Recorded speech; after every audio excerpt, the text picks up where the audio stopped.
Log on, tune in, find out. Another good idea from Cambridge.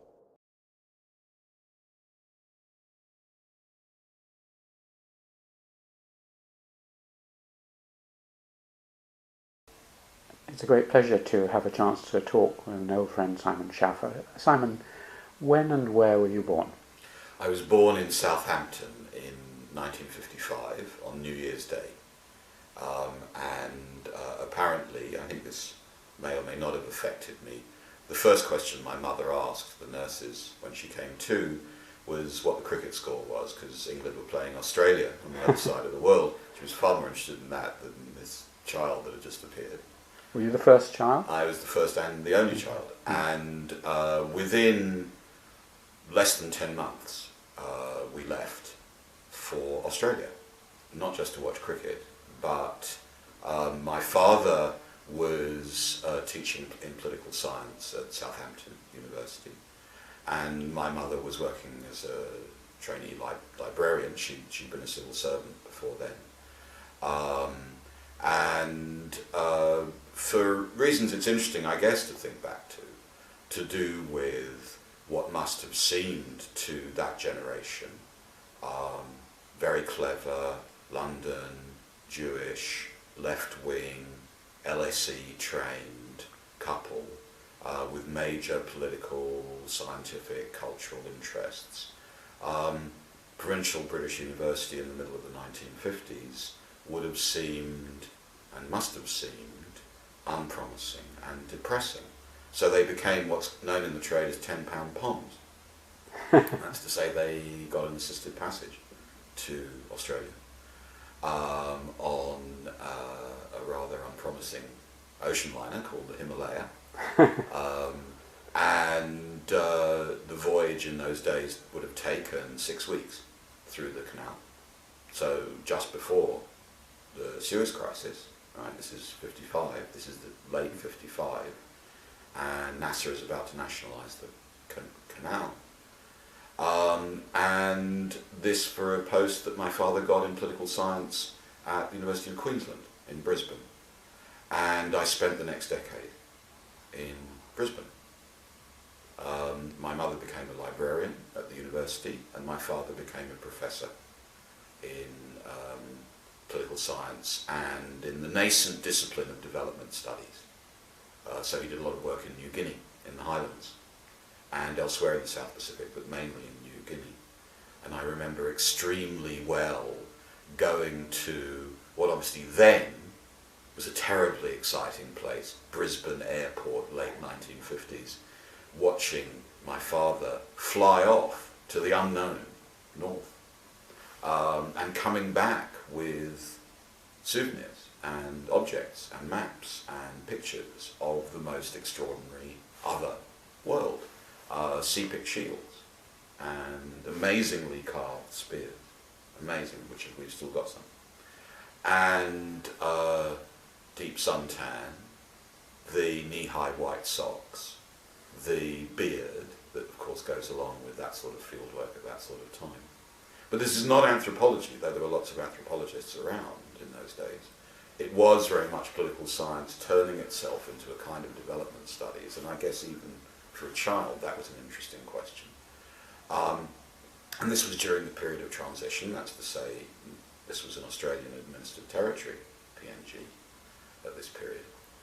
And there was a lot of cricket, and there was a lot of swimming, and there was always a cricket match on Christmas Day in temperatures of slightly over 95 degrees Fahrenheit.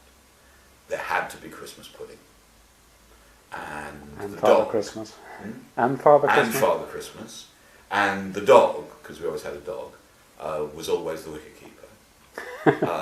Rather ineffective, but still pretty good. And we, by this stage, we're in the late 50s, early 60s, so that I'm 4 or 5 years old.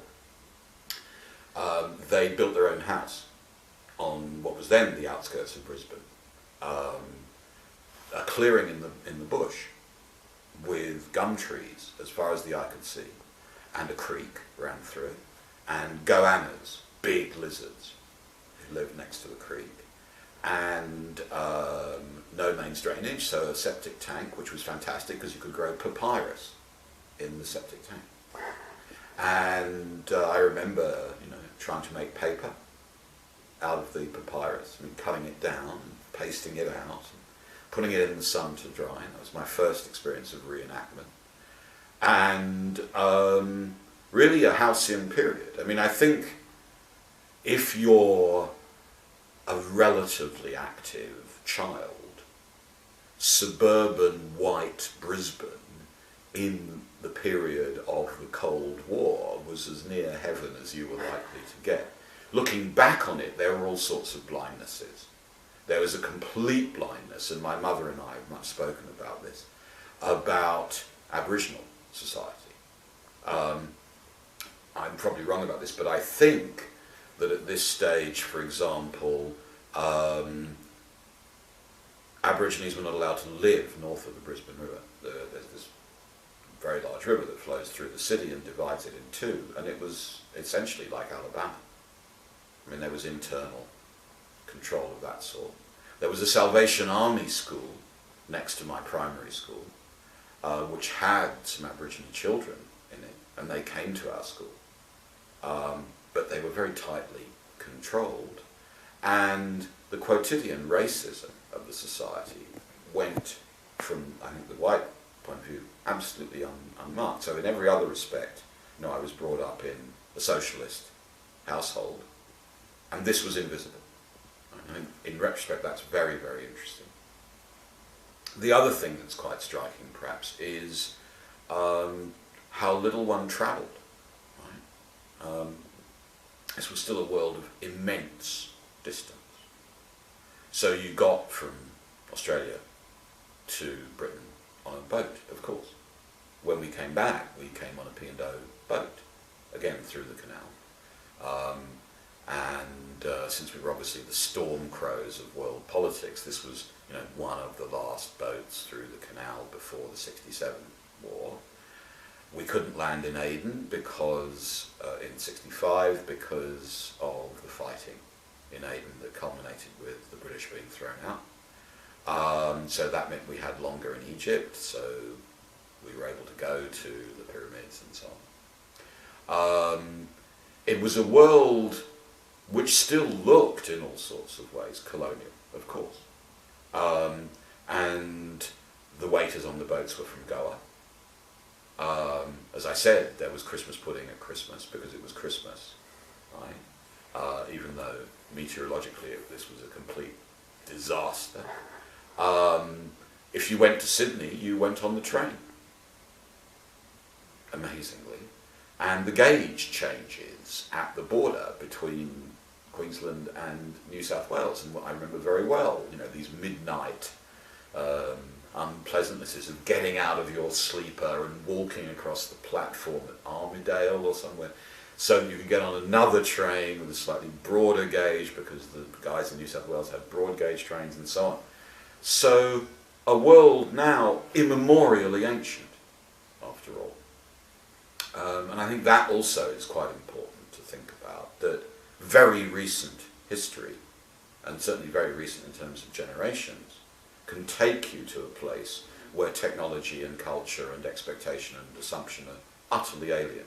A good LP Hartley thought, right? They do things differently there. But on the whole, absolutely blissful childhood.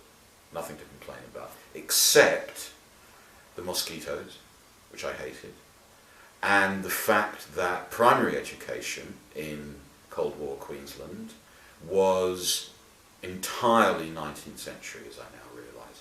One was taught copperplate with a nib pen and inkwells, good, solid, dark blue Indian ink. And I hated that every Monday night because I'd blot my homework, and Mum and Dad had to kind of console me when I had to write it all out again. There was a lot of mental arithmetic and learning by rote. There was a lot of colonial history learned. Right? We learnt more about the Wars of the Roses than we did about in Brisbane in 1958 than we did, let's say, about what archaeologists were finding about the human history of Australia, right? Australian history, as far as we were taught, began in 1788 with this little prelude with Cook. But essentially the arrival of the First Fleet in January of 1788 was the beginning of history for us. And then there was this other stuff that happened in Europe, and that was it. Right? And the primary school was divided into houses, of course. And each house was named after a heroic Australian explorer: Cook, Flinders, Oxley, Sturt, people like that, who had opened up this unknown world. So that was the vision. Right? And then every, I guess, Thursday evening, the Australian Broadcasting Corporation, which was our sole source of news, really, there was no television in my house. There weren't many televisions in anyone's house, I think, at that time. No. I can remember our first telly, it would be in the mid-60s. ABC would broadcast a short program called Window on the West, with appropriate music underneath, which was entirely oriented towards what was obviously beginning to affect us more and more. I can remember Dag Hammarskjöld's death being reported in the Congo. I can remember the beginning of the Vietnam War, and the Australians were going to enter the war on the American side. And I can remember the Cuban Missile Crisis of 62, 7. But absolutely oriented towards a kind of Anglo-American world, right? Not, as it were, towards where Australia is. It was a Commonwealth worldview. Can I just go back a little bit? Mm-hmm.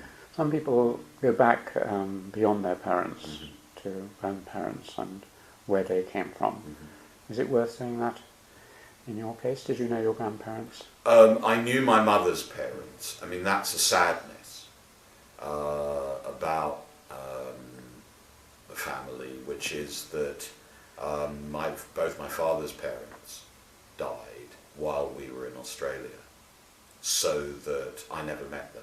I mean, obviously I met them when I was less than 1. And I'm, in that sense, my father's side of the family was kind of unknown.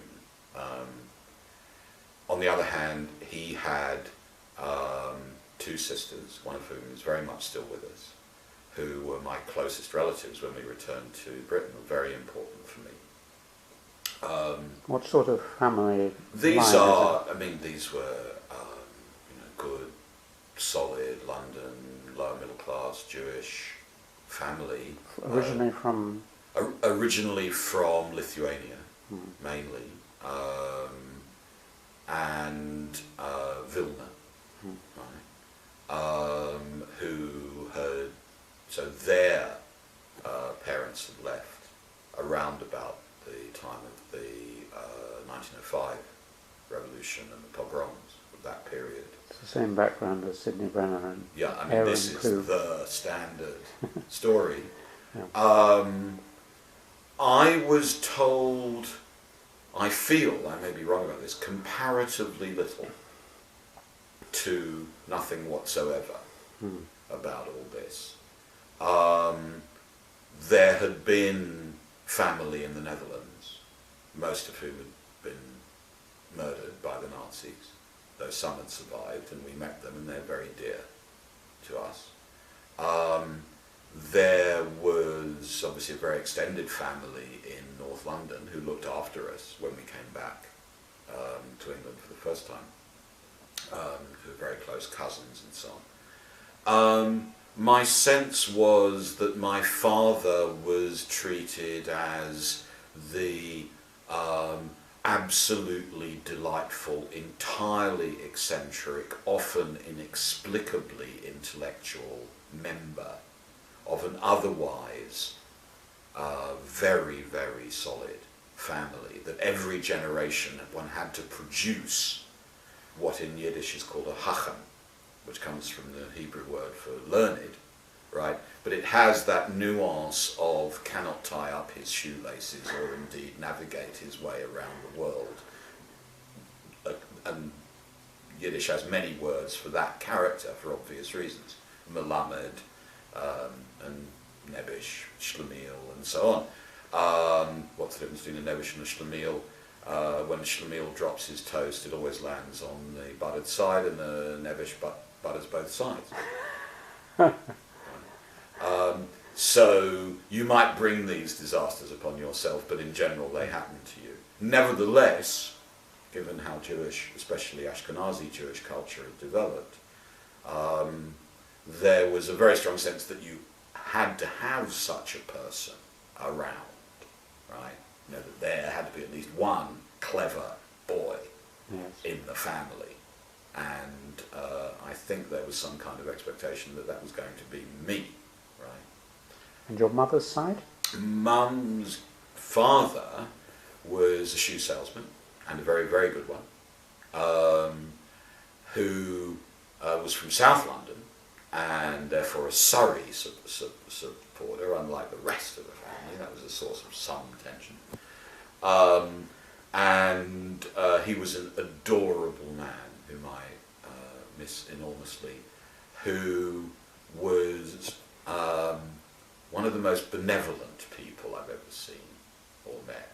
I mean, just everything was fine. He was brilliant at selling shoes, evidently, and he'd retired long before I met him. And his wife, my mother's mother, also absolutely delightful. They moved to, essentially been evacuated to Torquay during the war, which is where my mum grew up and where she went to secondary school. Right?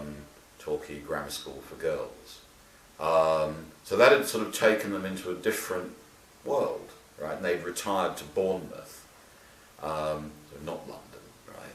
And that seemed pretty exotic, right, for the family, I think. We used to travel to Bournemouth to visit them at regular intervals. I sometimes pick up things out of sequence, and quite a lot of, well, a certain amount of this has been about your Jewish background. I've been watching a series on television about the Jews. It might be nice just to reflect, if you had anything more to say about whether that, in what ways, apart from being expected to be the clever one, what other ways it might have influenced you? Yeah, I've thought about that a bit. I mean,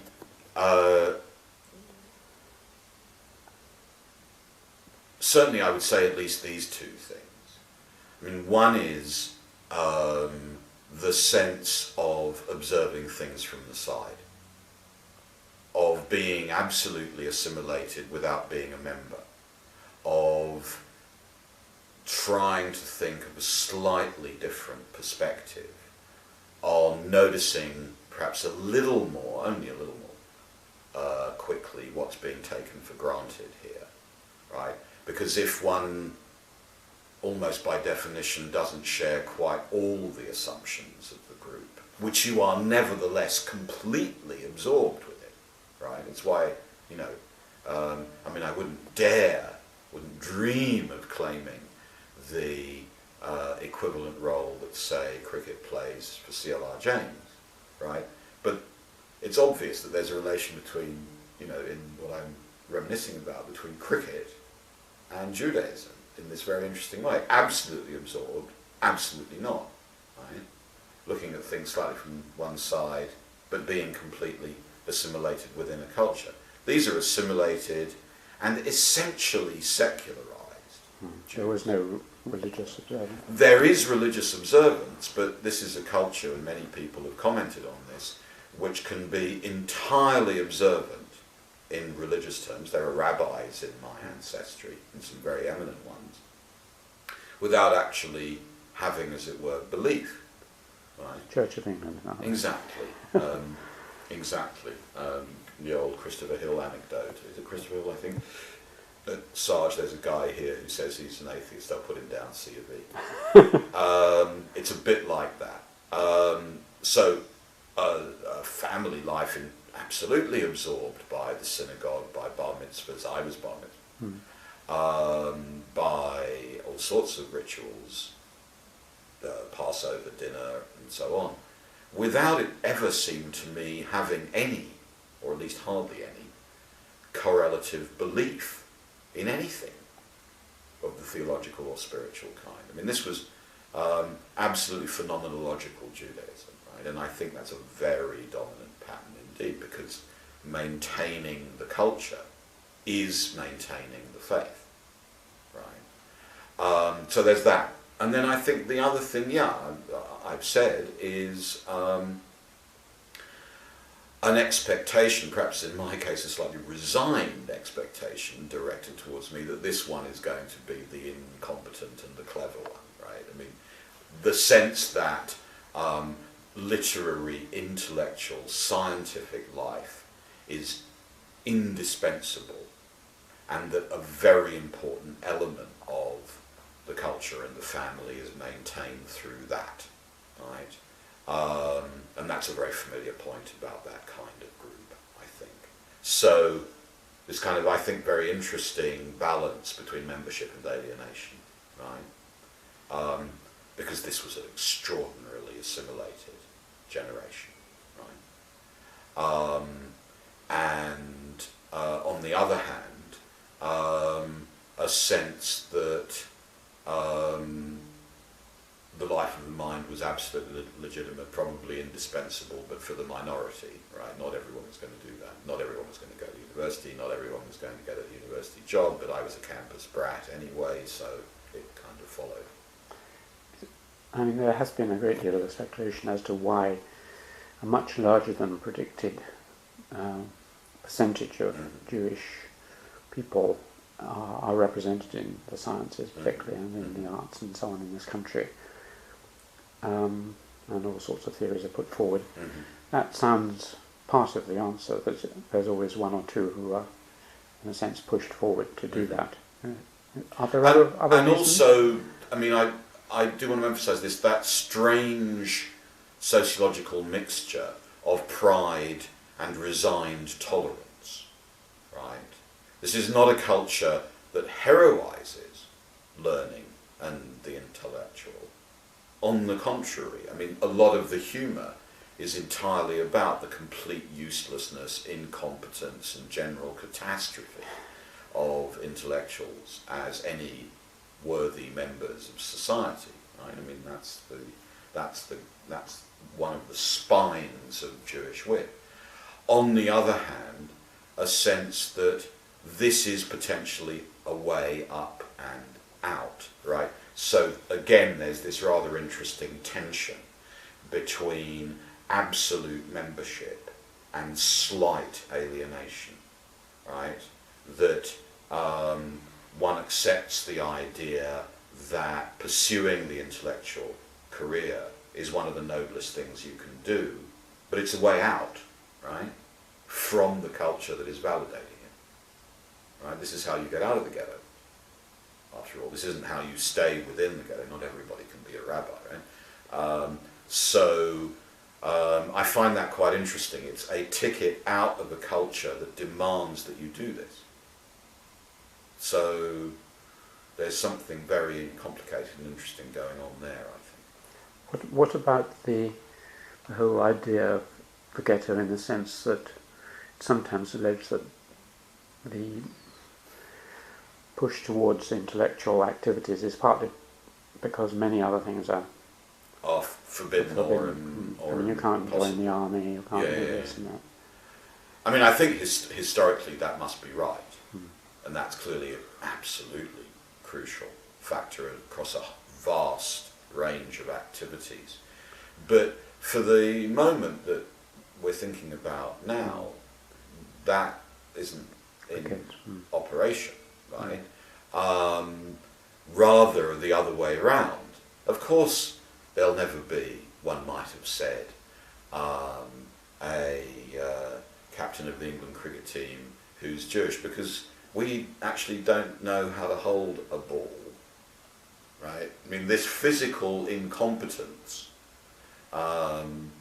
is really important, I mean, obviously I'm clinging to that because as a kind of defence mechanism.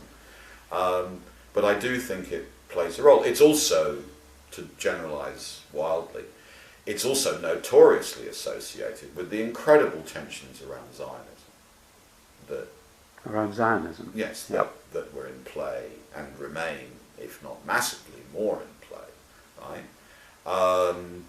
My parents were always ambivalent at a period when I didn't know anyone in the family was about the Zionist project. And the identification between, as it were, Jewish intellectual and social life and support for Israel was unquestioned, except in our part of the family, right? And that became more and more complicated, I think, as the 60s and 70s went on. I went to Israel in what would now be known as my gap year, to the Hebrew University. And it was an amazing and eye-opening experience both ways, right? Both in terms of, I think, becoming better informed about what was happening in the Middle East at that period, but also completely disillusioning me, permanently, frankly, about the Zionist project. So the reason I'm mentioning that is partly because Zionism, in interesting ways, after all, notoriously, wanted to break a certain kind of stereotype around the Jewish figure and to replace it with a more physical, more athletic, more militant, more virile image. That was part of the point. That was what Herzl was after in Vienna at the end of the 19th century. And that was obviously massively in tension with an image of urbanity and of the life of the mind. I mean, there was a huge tension there within the formation of Zionism and its various iconographies, right? And the idea of working on a kibbutz did not ever appeal, it has to be said. Not for ideological reasons at that stage, just because I couldn't imagine anything worse than getting up at 5 in the morning and picking oranges. Which you never did. Which I never did, no.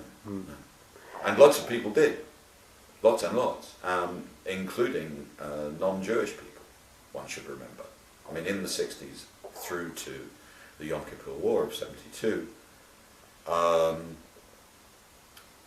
one could imagine idealistic volunteers from Europe going to Israel to work on a kibbutz, whether they were Jewish or not.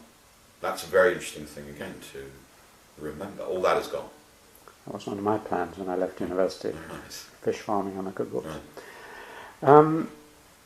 Just two further things about that very early period. One is, you've spoken warmly about your grandparents on one side anyway.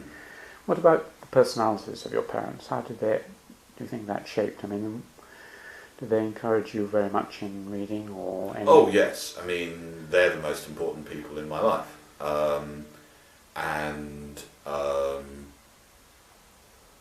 My father, who died in 1984,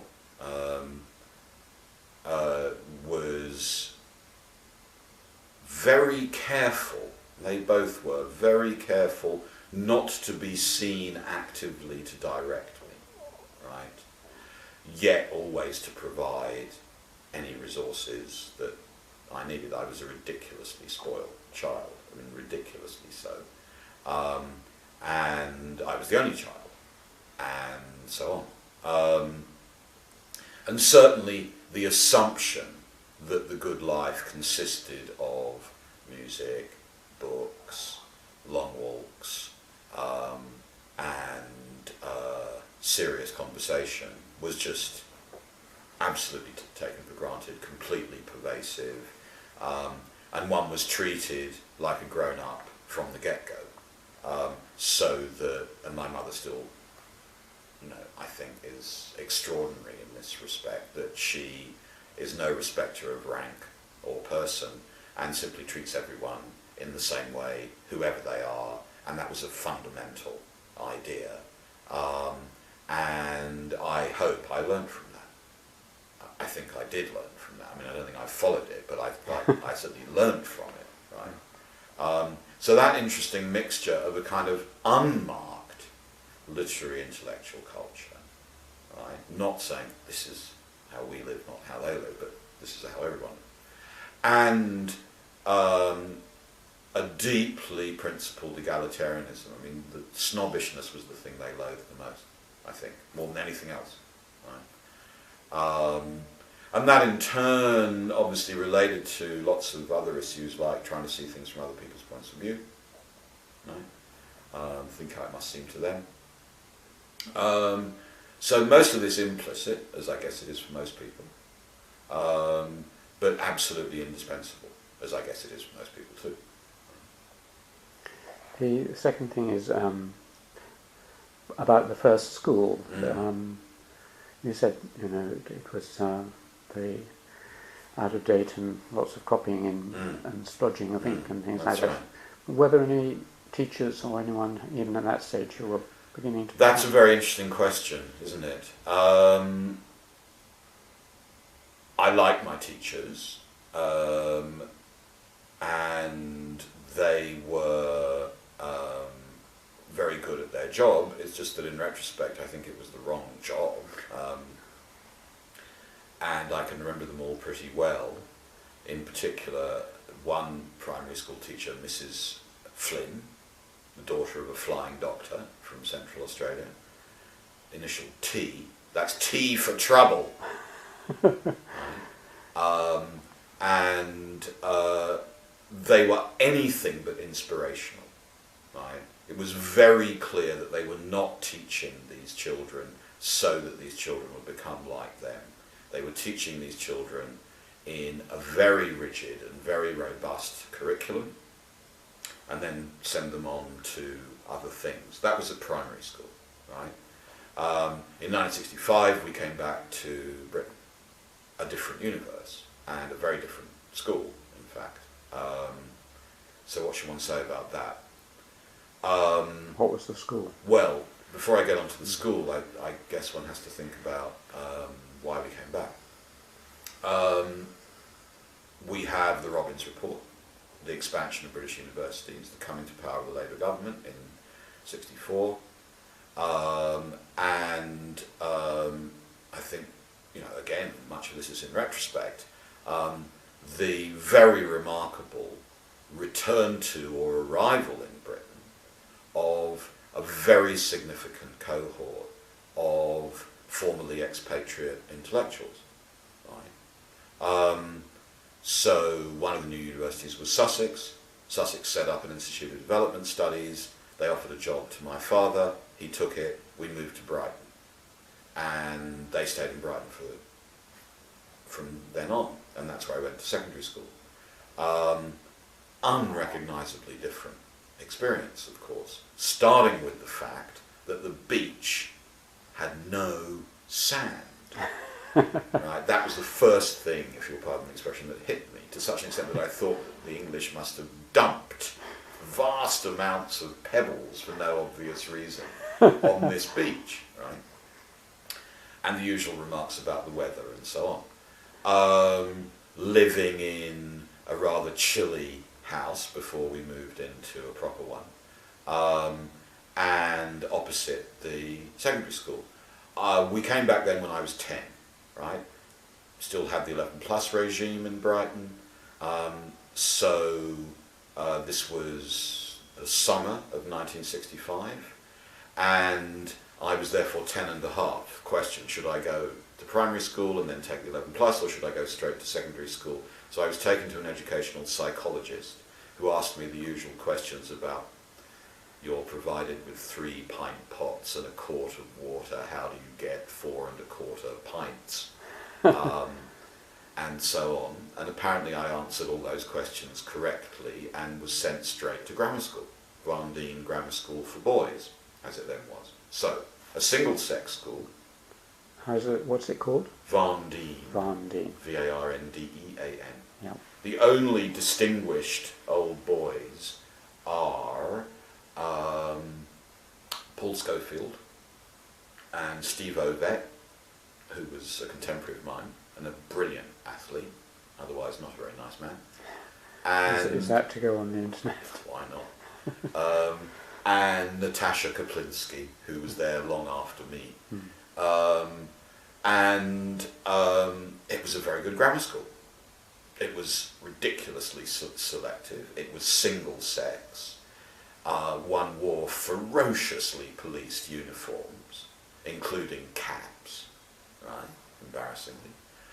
There were prefects, there were houses, there were gowns for the teachers, there was Latin, there was amazingly intense teaching of, I realise, a very high order indeed. And we lived opposite the school. So I thought that was great, right? So from a rather early age I could come home for lunch, since that meant avoiding school dinners, which was one of the great victories of my life, right? And these were semolina and so on. I was accelerated through the school, so I missed out the fifth form.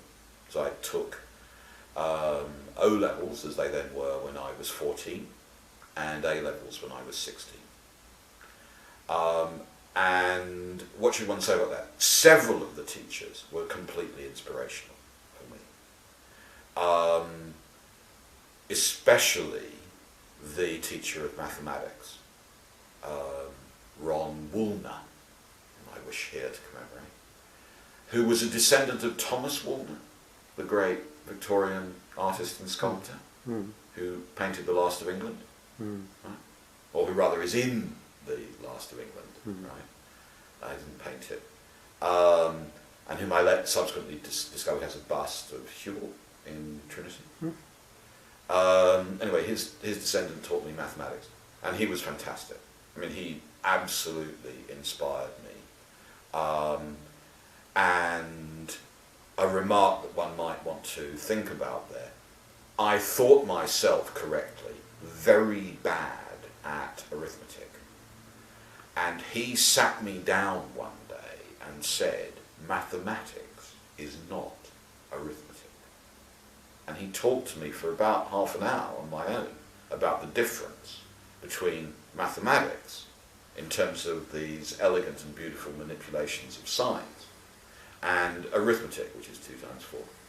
Right? And the fact that I was rather bad at sums had nothing to do with whether I was going to be any good as a mathematician. And that was completely amazing. I mean, no one had ever said that or spent that much time saying that with me before. Similarly, I have to say the English teacher, Mr. Cunningham, was magnificent in the way that really good English teachers can be. That is to say, letting people work at their own speed and level, but spotting people who could read quite fast and not exactly ordering them to read stuff, but as it were, laying out in front of them the lily pads for them to jump on, right? He was really good at that. And he encouraged us to start our own drama club independently of the rather formal classical school drama club, right? So alongside the annual play, almost always either Shakespeare or something, we could do other things. Plays by John Arden, for example. I mean, 60s playwrights, in other words. That was great. But all of this happening in, once again, institution entirely out of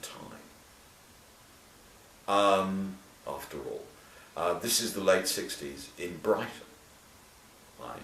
This is the Who. The Isle of Wight Festival happens when I'm 13, and I knew lots of people were hitching from Brighton to the Isle of Wight to see Hendrix or whatever, and that was light years from the world of this very conservative, but I think brilliantly administered and taught grammar school. I mean, there was a real sense of two worlds with almost nothing to do with each other, right? And I left when I was 16. The other aspect of it, which is important for this story is that with my father's rather special and enthusiastic support, I did science, right? So for my O-levels, I did the O-levels in subjects I wasn't going to go on with. And then I did A-levels in physics and chemistry and maths in the sixth form. And my father was delighted by this because he was an unquestioning admirer of the sciences, was delighted that his son was going to be a scientist, and would therefore escape all the problems of humanities and social knowledge and so on, and learn how to make true discoveries about true facts of reliable and useful kind, unlike the stuff that he was doing. So I didn't realise that at the time. I didn't realise how much enthusiasm there was, right, for this course that I was taking. But in retrospect, I've realised when they were over the moon that I was actually going to do science. Whether you've mentioned that you're not very good with catching balls and things like this, but were there any kind of more outdoor? Well, I played hockey for the school and was a pretty good defender, right? Because being sort of squat and fairly strong around the shoulders, I guess, I was very good at that. Until I got a hockey stick between the eyes, right, and many stitches, and that sort of damaged my confidence a bit about going into a tackle. My mother remembers the horror with which she was phoned up from school and told Simon's in hospital and he has blood pouring from a gash, over his nose, right? That was a rather bad moment. And there was a lot of swimming because I was from Australia, and you swim, right? Much more than English people do. And there was chess, lots of chess, which is not really a physical sport, but you have to be able to move the pieces around. Do you still play it? And there was... How good are you? Not that good, right? Swinnerton Dyer was very good at whatever Yes. it was that he played of that kind. Yeah, no, I lost it completely, I think. And there was a lot of music, right? Flute, guitar, that sort of thing. You played those? Yeah. But all rather kind of inconsequentially, right? It was just fun. And it was a way of meeting people, right? It breaks the ice at parties, I think. Has music meant much Yes, to you in your life? enormously, right? I mean, in various ways, because, it's the thing that brings tears to my eyes, right, still. And it's, I think, one of the few ways, live music is one of the few ways in which I think we really and truly get together in groups to do something that's really meaningful and actually has really strong aesthetic effects. And it's also been very interesting to think with. It's a source of metaphor, I think, that we perhaps don't use enough in my part of the world. Collaboration, collective playing, to follow a score, to think about how composition works. These have been actually quite important themes for me to reflect on when I'm trying to think about where creativity comes from, or how a discovery is made, or what it is to work in a group. I'm thinking about music quite often when I'm thinking about that. Are you listening to music quite Yeah, often? all the time. It drives my partner completely crazy. She doesn't understand how anyone can do that. So when I'm writing or reading, I have to have sound, and typically it has to be music. Right? I find silence very disturbing. What music is it? Oh, almost any kind. It's absurdly eclectic, right? It's often now, as I've got old, autobiographical, so it's music that has a particular association. It's another thing one might say about music, that it brings memory to presence more effectively than anything else.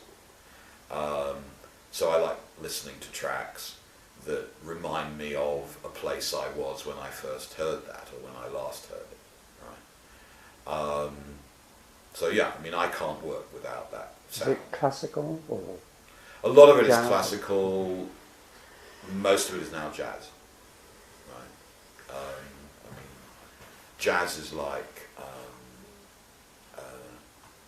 don't know, aubergines or garlic. It's something I just can't imagine having liked when I was younger, and now I can't do without it. And it keeps me healthy insofar as I am. And classical what? Well, that's family, really. I mean, my taste in classical music is my parents' taste. So Mahler and Beethoven and the German classical tradition, up to and including Richard Strauss. And my own taste initially was in early music, actually, when I was at Cambridge as a student. And I sort of lost that slightly and gone back to my father's music, you know, great Mahler symphonies booming away there somewhere in the background on expensive, ridiculously expensive speakers. I've noticed that film editors often edit to music. They did that in the series we were both involved with. And that's to give their writing an actual pace. And it's said that, for instance, Maitland's writing, you can see, has been analysed musically. That it's and he was often used to hum and sing when he was writing. Oh, right. Do you think all this music in the background ever has that any sort of more direct effect on what you're? I hope so. I mean, it would be immodest to say that it does. Writing is the moment when I have ideas, insofar as I have any, and therefore it's kind of complex to pick the bones out of that. So, insofar as I've had any original ideas at all, they've happened while I'm at a keyboard, listening to music, rather than in quiet repose or while thinking of something else, right? I find that moments of intense concentration on the problem at hand, surrounded, as it were, cocooned, if rather, by all the elements of the problem, are what produces anything like an innovative approach to the problem that one's trying to work out. So there's a kind of exteriority to problem solving there, that it's almost literally manipulating material on the page or the screen now, while the auditory environment is simultaneously blanking out everything else, right? So it's a lens, right? It focuses. And yet at the same time it's clearly providing something rhythmic for this sort of concentrated reflection. It's quite hard to work out exactly what that is. Right? I think it's not uncommon for people to use that kind of environment both as a resource and as an insulation, right? And certainly is for me. Yeats said that his poetry, when he was asked, he said, "My poetry is in the tip of my pen." That moment when you put the two together, the paper and the pen. Yes, I think that's... But quite a lot of scientists I've talked to, and Weber himself, he said, "I never have any of my ideas at my desk. You know, I create the problem and the data is collected there, and then I go for a walk or something." So your description is not well, universal. if the choice is between Yeatsian pen tips and Weberian meditative walks elsewhere, I'm on Yeats's side, unusually, right? Because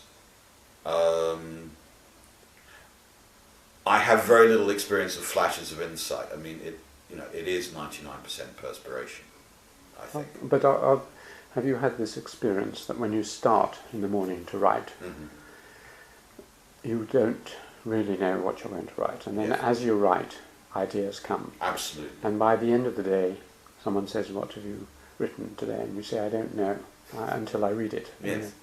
No, absolutely. As I if, have as had if it that. is, comes from outside. Yeah, no. I mean, absolutely. That I've once had the experience of the demon, right?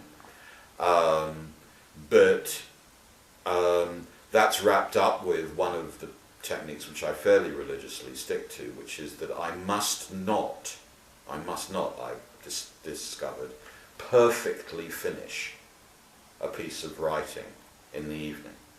Because if I then return to it in the morning, I find restarting incredibly difficult. So I think that's strongly related to the idea of working on the page or on the screen rather than elsewhere. That the incomplete row of bricks shows you how to go on for a bit, so that you arrive in the morning and there's an incomplete row of bricks, and you know rather mechanically at least how to finish that off, and then you're in the swim, right? Whereas if I come back in the morning and I've sort of got a perfectly finished little bit of wall, I'm slightly at a pause because I don't know how to go on, right? So I would strongly recommend, it's a really important piece of information, don't polish off in the evening, right? One should take a break in medias res, I think. This is something I learned from local historian W.G. Hoskins. Right. He says he makes it on a rather larger scale. In other words, if you've been writing all week, Yeah. don't finish it then, because when you come back on Monday morning, it'll be really cold. And Absolutely right. Absolutely right. At least that is my experience.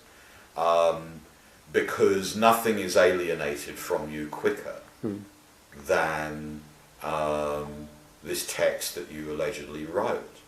It becomes very difficult to go back into the work that you're involved in. And I think, if I think back to when I was a science undergraduate, it was much the same, right? That's to say, problems were more easily solved as part of the work, rather than looking at this perfectly finished thing and then trying to see if you could improve it. That doesn't seem to work at all. how many times, since we're on this sort of creating work topic, do you draft and redraft and redraft? Yeah. No, I'm an obsessive rewriter and a very bad cutter. Right? So that one can always easily think of what needs expansion, rendering more explicit, developing, and so on. As a result of which, at least professionally, the work is organised into 18,500 word long bits. Right? I find it amazingly difficult to say anything in less than that, and very difficult to string several of these together. Right? So, to use the old-fashioned musical analogy, these are EPs, these are extended plays. They aren't singles, and they're not really albums. They're this rather unsatisfactory middle range object, which I just work on. There are large cardboard boxes in which I tragically fail to throw away each successive draft, and I have a kind of clear out and start again.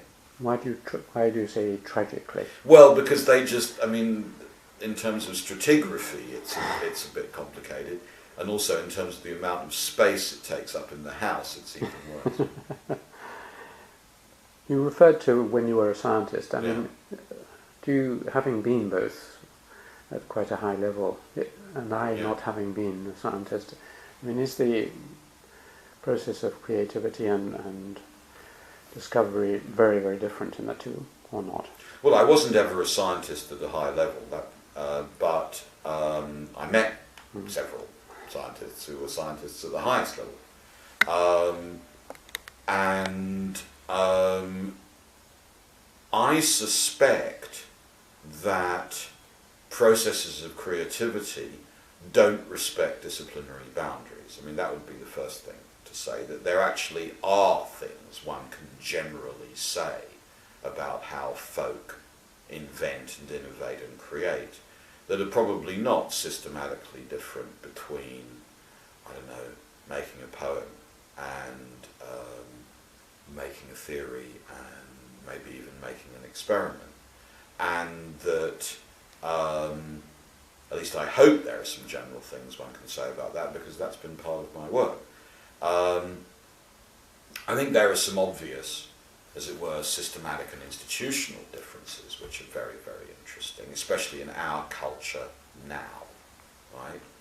And perhaps the most interesting one is the one to do with the tools of the trade.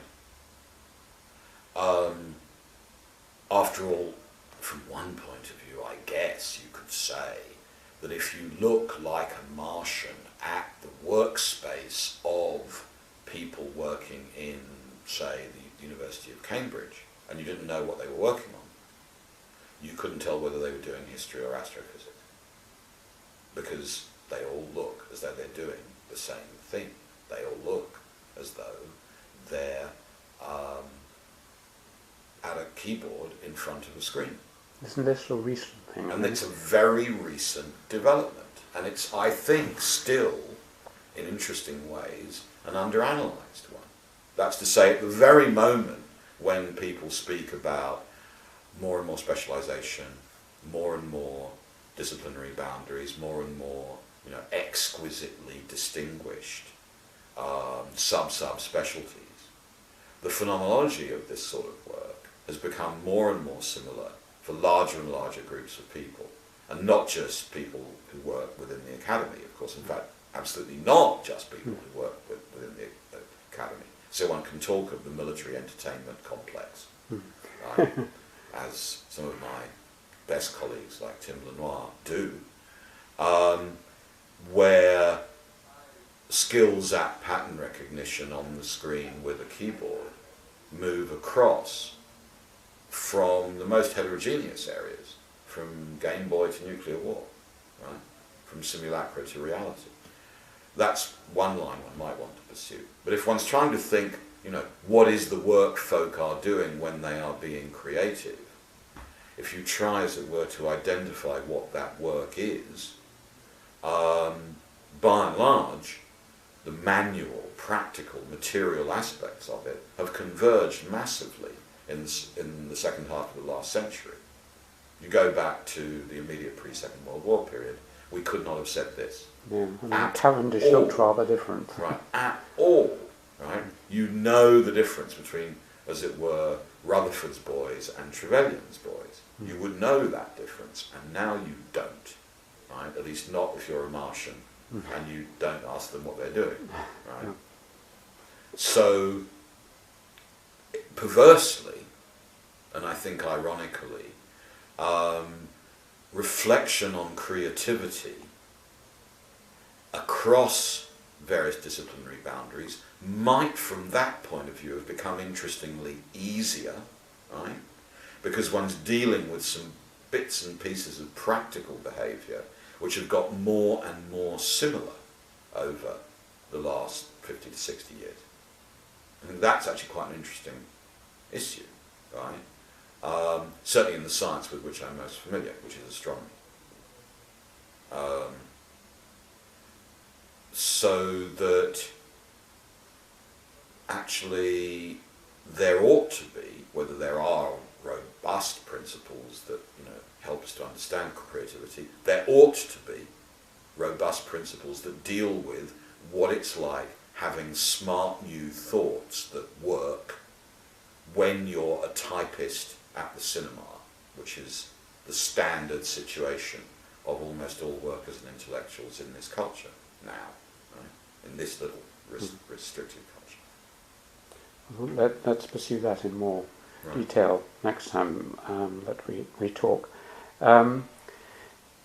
We've just got 3 minutes on this tape, is it? And you're still at school. You're about 16. Is there anything more that should be said about the school, or shall we move on to the? You had a gap, yeah. Let's move on. So the system in those days was, if you were thinking of going or applying to Oxbridge, which I was going to apply to Cambridge to read natural sciences. You stayed on for one extra term, right? So this is the autumn of 1971, right? And it was called, this really situates my school perfectly, it was called the upper bench. Right? Lower sixth, upper bench. Okay. And you did entrance exams in December of that year. And I got an exhibition to Trinity, which I was amazed by. And then I had, therefore, from December of 71 until October of 72 to do what I wanted.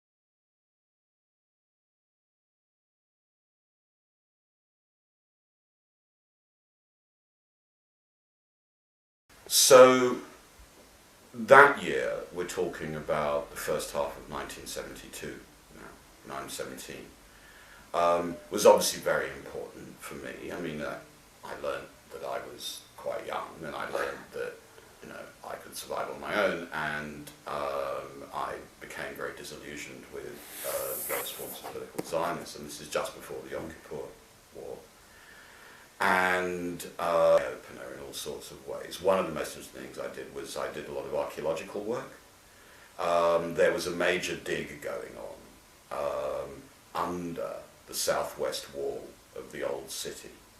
So a very archaeologically and historically, but of course always also politically significant place, right? The boundary between the Temple Mound and the old city. It falls away very steeply into Gehenna, right, into hell. Yeah. It's the site of Herod's palace, perhaps, or King David's, perhaps. The level that the archaeologists were at when I was working there was Byzantine, and there were many yards still to go. And that, I think, the meticulousness of a classical archaeological dig is an extraordinarily interesting object lesson in every sense of that word. I found a coin, and I found a tiny piece of turquoise glass, which apparently was important because it was a Byzantine perfume bottle design, and this showed this was the bathhouse, right? So you learn a lot. Patience, which I still haven't learned, attention, reading the signs, the method of Zadig, as Huxley calls it in a famous article in the 1860s, right, that only by attention to exquisite detail can you make any inferences at all, and those inferences, I much later learnt, have the quality of abduction. That's to say, they're inferences to the best explanation. There are 100 reasons why a small piece of Byzantine turquoise glass could have been misplaced.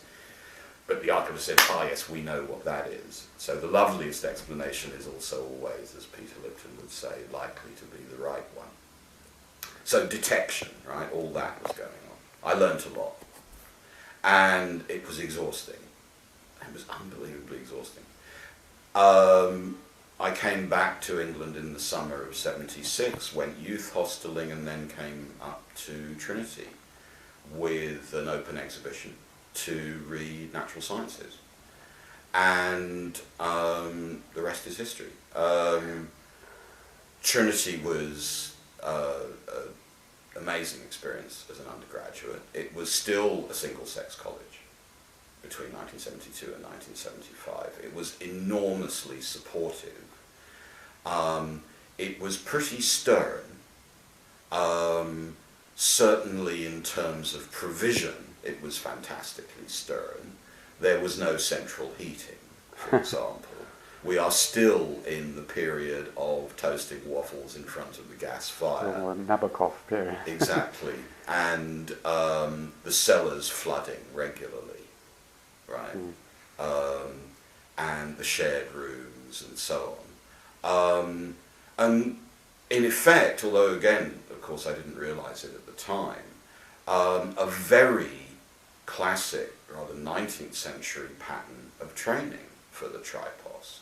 So the vast bulk of significant teaching took place within the college, right, with the other students reading natural sciences in Trinity. Right? This was definitely a collegiate rather than a university experience, right, in ways that I think have changed. So even though, I mean, I could bore for England about this, even though the early 20th century Master of Trinity, J.J. Thomson, had been terrified, he says in his autobiography, about the effects of the big science labs on college life, because, as he put it, laboratory workers would lunch at college and they would lunch in the lab. They wouldn't be seen around college. The authority of the colleges would be undermined by these centrally funded, wealthy, centrally organised, big workplaces. And to a certain extent, that's the history of the university in the 20th century. That's happening now with the West side. And I think that it's, I mean, Subspecie Eternitatis is one of the most dramatic changes in the university. It's the sort of thing Cornford gestures at in Microcosmographia. But it's at least as interesting sociologically as it is fiscally. I mean, Cornford is a genius because he's got his eye on the cash apart from anything else. The Adulamites who live in caves along Downing Street are the masters of the big new science buildings, and they have the money, says he. Well, that, I think, is an interesting issue, but the way in which a large and powerful and, as it were, cocooning institution like Trinity, as it was 30-odd years ago, nevertheless preserved very strong college modes of teaching and so on, is very striking to me as I think back. So all the mathematics and physics and so on, that was basically college teaching. And it wasn't until my, really towards the end of my second year, right, which is the spring of 1974, that my kind of centre of gravity academically begins to switch from college to department. And the department to which it switches is definitely history and philosophy of science. At this stage, again, I was an oik and didn't know any of this. The department was not in the Whipple building on Free School Lane because that was undergoing massive reconstruction. It was in a series of buildings on Lensfield Road, Bennett House. And these tiny seminar rooms became rather inspirational for me, and I wonder why. Partly because of the kind of teaching, I mean, of the then teachers in the department, the man I would single out, and my generation would always single out, is the late Gerd Buchdahl. Not because his work is the work that I followed, that's not at all true, but because of the way he taught, and because of his egalitarian humility, which I'd never encountered in Cambridge from anybody else. So let me talk about Gerd for a bit, because he's really a maître à penser. Gerd was Jewish and Central European intellectual of the classic type, who'd been in Australia, having been a refugee during the Second World War, and was interned in Victoria as an enemy alien, where, as a young man, he started a reading group in philosophy and philosophy of science in the prison camp in rural Victoria. And after that, got a post at Melbourne University, and more or less single-handedly, I'm going very quickly over a fascinating but marginal for this point story, more or less single-handedly established the first real department in history and philosophy of science. There was one in London in the 1920s at UCL, but this one in Melbourne was serious. And it involved complex political negotiations with the science faculty, with the philosophers. It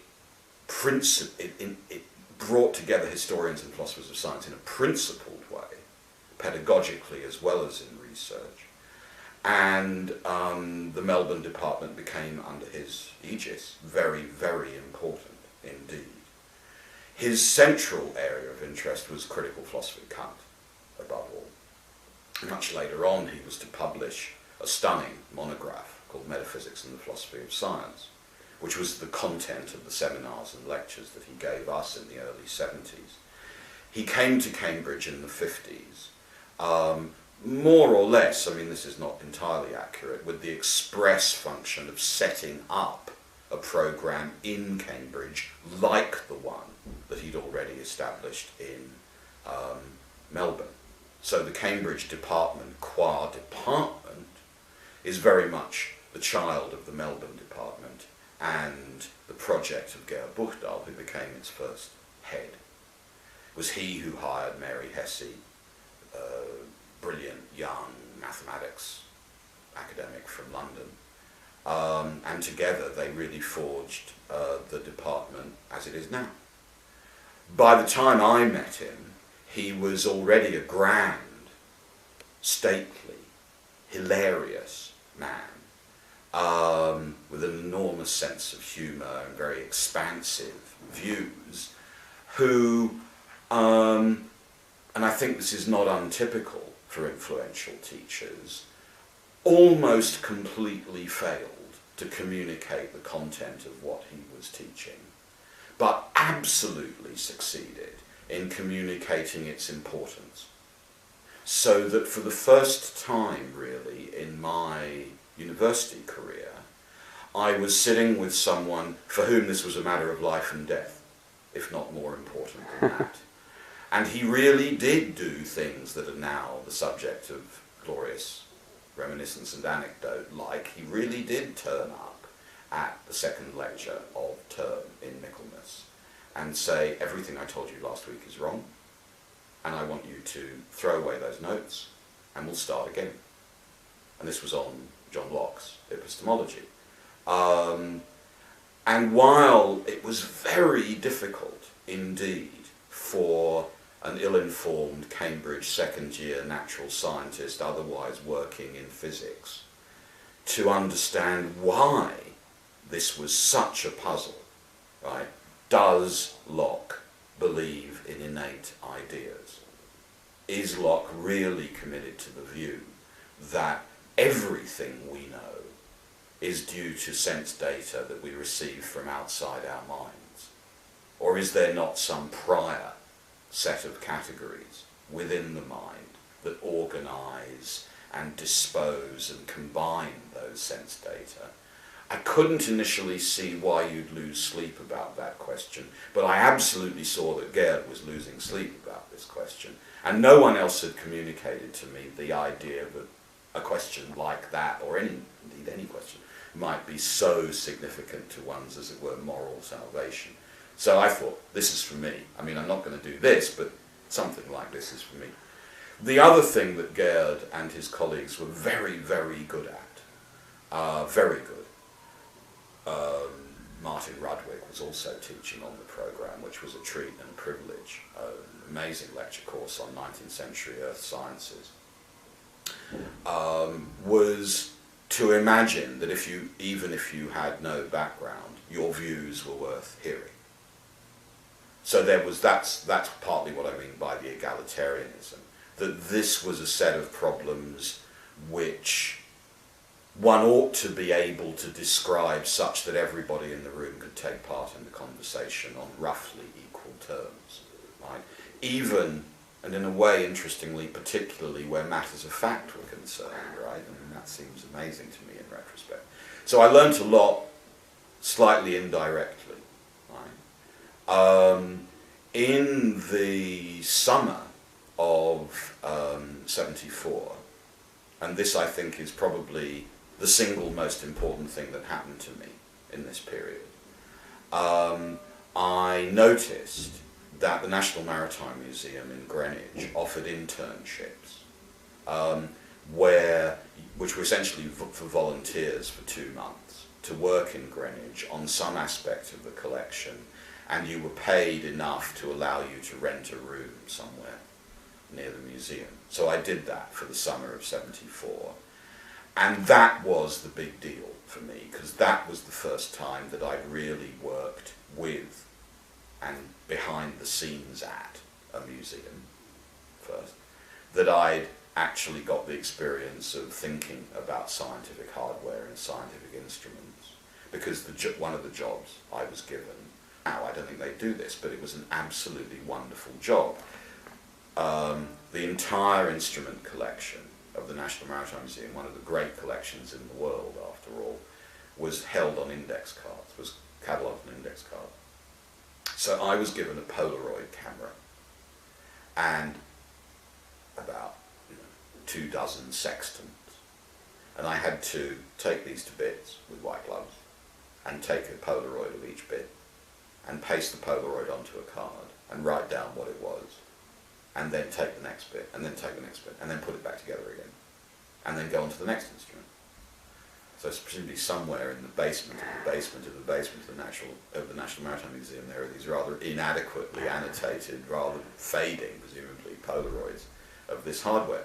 So, as one can imagine, I mean, that was absolutely revelatory for me, that you could learn things from this hardware, that minute differences between putatively identical devices mattered. And I was working with a small group of curators and assistants who were world experts.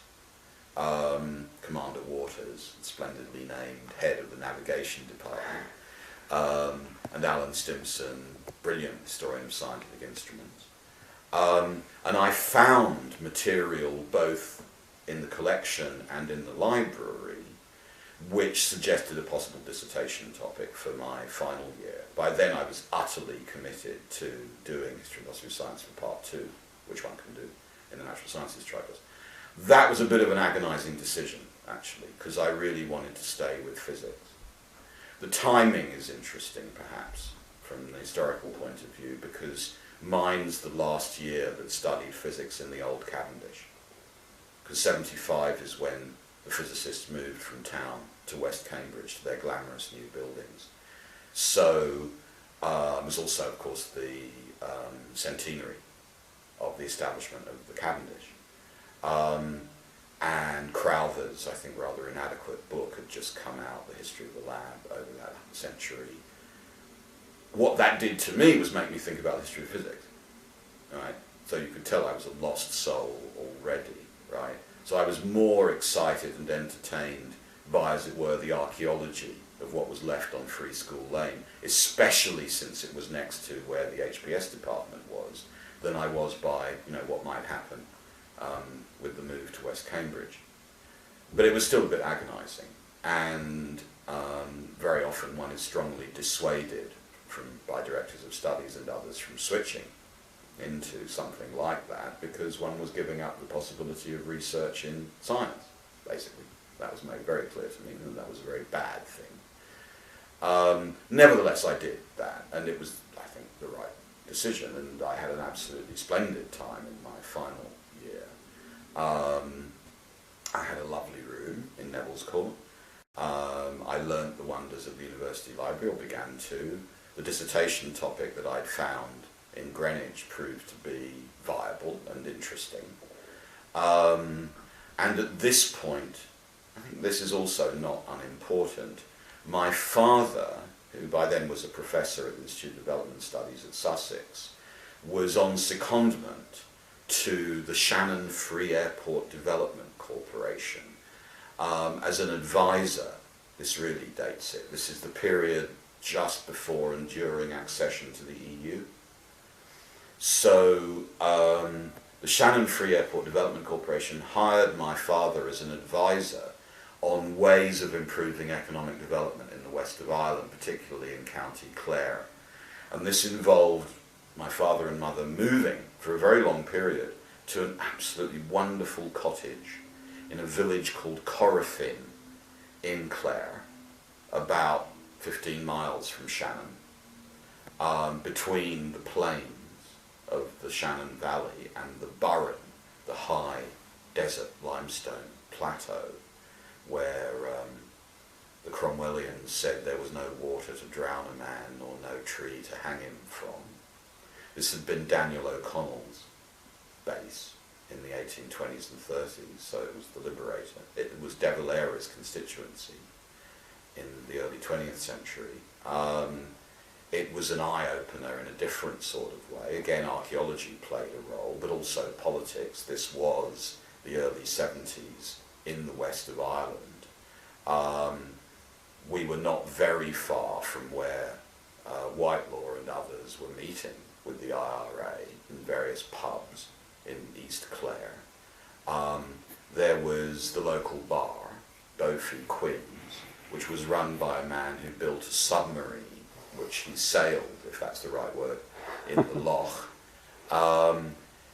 Everything from the reminiscences of an Irish resident magistrate all the way to the most intense contemporary politics was co-present there. So that in the vacation I would go from Cambridge to the west of Ireland and sit in this cottage writing about the problem of longitude or whatever. And that was really an amazing set of experiences to think about. Our landlord there was a man called Ignatius Cleary, who was a local saint, there's no other way of putting it.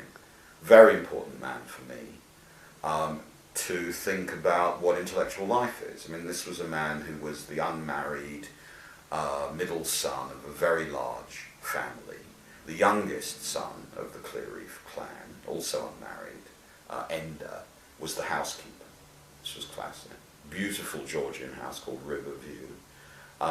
Nashi worked extremely hard to reclaim the disused Church of Ireland, Protestant church in the village, and turn it into a museum of the history of Corofin. So again, I think museology and material culture played a role. We helped, because he was our landlord. I wrote labels. Right? And all of that came together, I think, to convince me that this was the sort of life that I quite liked. As usual, I couldn't quite make up my mind in the first half of 75 what I really wanted to do.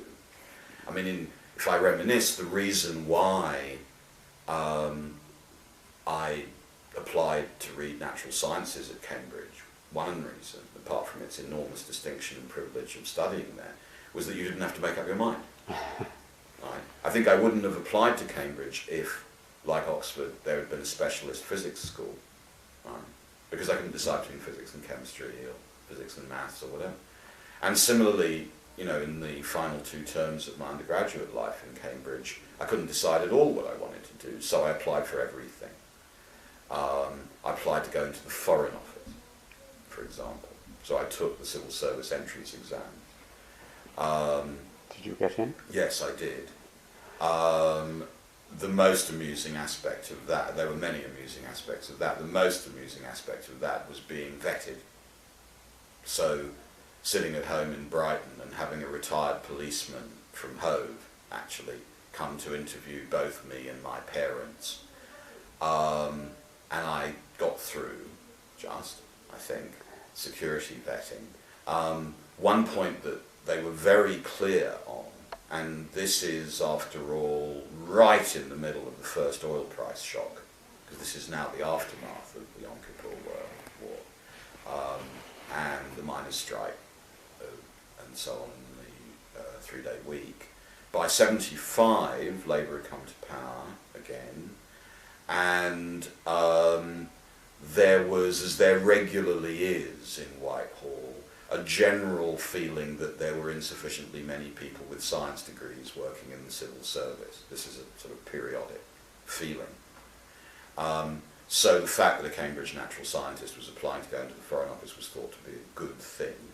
There was some discussion, in retrospect very interestingly, right, about the possibility of me entering on the stream that goes into the FCO, where you also commit yourself to studying what they called rather wonderfully at that stage a hard language, by which they meant Arabic or Chinese. And I was very clear that if I'd gone in Thronis, I would of course have taken Chinese and gone off on a completely different route, presumably to Hong Kong.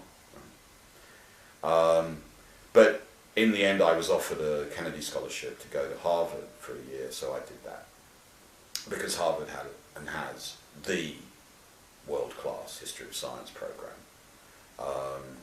When you say the world class, you mean the best? Yes. Mm. And it was going through a period of enormous transition in the mid-70s, but it taught a thorough, systematic master's program, which Cambridge did not. And many eminent scholars were working there. And that was what I think trained me in and committed me to this particular discipline, and certainly convinced me that what I wanted to work on was early modern natural philosophy, Newtonianism and so on. Bernard Cohen was one of the eminent scholars at Harvard, and the way that graduate program was organised was exceptionally good, because it balanced together intense seminar teaching, which I enjoyed, having been taught that way by Gerd Buchdahl, with what are called directed reading courses. So basically one sat with, in my case, Franklin Ford, one of the best historians of early modern and Enlightenment thought, who just provided one with a bibliography. You read it, you wrote an essay, he read the essay. I mean, that seemed an ideal way of teaching. I reflected on staying. I could have stayed, I think. They would probably have given me a scholarship. But I, by this time, was committed to saying things about Isaac Newton, and it seemed silly to say things about Isaac Newton there when I could say them in Cambridge. So I came back to Cambridge in 1976. Did you enjoy it in America? Of course. I mean, I was 19 years old and 20 years old, right? And so you've gone to university very young? Yes, I mean, I've been here, I've been in Cambridge. I came up to Trinity when I was 17. And I think the year in the States was really a year of maturing. It was also a year of much travel. I mean, I did what folk were supposed to do, are supposed to do, which is to drive around everywhere, and I had the unique privilege of not being able to drive, so I could actually see things and read maps. There was New Orleans for Mardi Gras, there was the drive across the country over the summer to San Francisco. It was bicentennial year. Gerald Ford was president. It was a country in absolute crisis, after all, in the wake of Watergate and Vietnam. I was, as I think a lot of young Brits often are, impressed and excited by hybridity and pluralism and robust optimism on the one hand, and depressed by introversion and what one thought of as a deeply ill-informed attitude to the rest of the world, and a certain kind of strange provincialism. These were the prejudices of youth, but they're very common, right? And the continent-sized scope and scale of what was involved. It wasn't the first time I'd been to the States. I'd been to the States when my father was on sabbatical at Cornell back in 1967, which was an almost, if not more, dramatic and crisis-ridden period. This was exactly the moment of the demonstrations against the war at the Pentagon, right, that Norman Mailer writes about. And Cornell, Ithaca, was a centre of anti-war sentiment. I'd been to the local junior high school in Ithaca called DeWitt Junior High, which is now, I think, a women's centre in downtown Ithaca. And I was taught about how well the Green Berets were doing in Vietnam. They showed John Wayne's film. I was taught what to do if there was a nuclear attack. I'd never seen an air raid shelter for nuclear war before. I wrote an essay on General Burgoyne and the Battle of Saratoga from the British point of view, just to piss them off a bit. And we stayed in an absolutely wonderful Marcel Breuer tower block up on the hill on campus. That was a rather limited but interesting view of the States, and then it sort of massively broadened when I was at Harvard. I think educationally, the most important thing about the Harvard program was the course offered by Everett Mendelsohn. So he's an interesting, and for me, very important figure as well. Deeply active politically on the left, on the liberal left. A major peace campaigner. Teaching a course in the sociology of science, a phrase I'd never heard in Cambridge. I mean, here in 1976 it would have been treated as oxymoronic. And the course, again, one realizes in retrospect, was a brilliant summary of the state of, what shall we say, social and social scientific thinking about the natural sciences just before a major sea change, methodologically and disciplinarily, was about to happen. So that, for example, this was a course oriented partly around the classics of sociology, Talcott Parsons, Merton, particularly Robert Merton, Ben David, by which I mean a sociology which took the problem of the sciences as explaining sociologically the asocial quality of the science. The function of this sociology from that point of view was to explain the fantastically successful prophylaxis that surrounds science. How could this communal, disinterested, skeptical, virtuous and progressive project have survived the enormous social pressures which might otherwise have corrupted it? One looked at how robust and well fortified the institutions of the life of science were. That was half the course. But the other half of the course was about alternative ideologies and alternative ways in the sciences. So one read Schumacher, amazing, and Thomas Saz. And that seemed like a kind of slightly schizophrenic picture. But the particular thing that I learned from and admired Everett more than anything for was, again, he was prepared to encourage any of his students to do whatever they wanted and to resource that as far as he possibly could. So this was a moment of very interesting micro and macro controversies around the sciences taking place in and around Cambridge, Massachusetts. On the one hand, a really important crisis and struggle, which Everett had personally been involved in, which was involving really major scientists like David Baltimore, Nobel Prize winner at MIT, on whether Cambridge, Massachusetts was prepared to host research on recombinant DNA. And there had been a conference at Asilomar which had proposed a moratorium on that kind of biomedical research because of its unknown and unquantifiable dangers.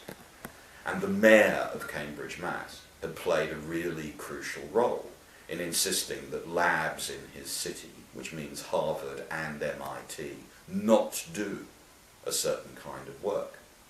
So all sorts of issues, very troubling ones, but really fascinating ones, about the politics of public science were in play. And Everett, as a practitioner and a participant, was able to tell us not only what was going on, but how one might study it, which I thought very interesting as theme.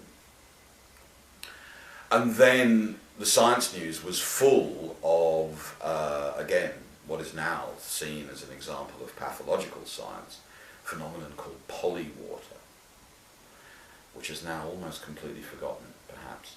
So what was polywater? Polywater, it turned out pretty soon, was literally 99% perspiration and 1% inspiration. if you hang horizontally very, very thin glass capillary tubes over very purified distilled water in vacuum flasks and then rapidly reduce the pressure, basically evacuate, the water evaporates and then condenses preferentially inside these thin glass capillary tubes. And significantly, scientists in the Soviet Union, really very eminent physical chemist called Boris Derzhagin, announced in the international scientific literature that this stuff that was condensing inside these tubes was still water, but it had very spooky properties. It stayed essentially solid or viscose to very high temperatures, and it had various other interesting thermal properties, which, if checked out, would have been economically fantastically significant for insulation, for example. I mean, a water that doesn't melt would have saved the planet in certain ways.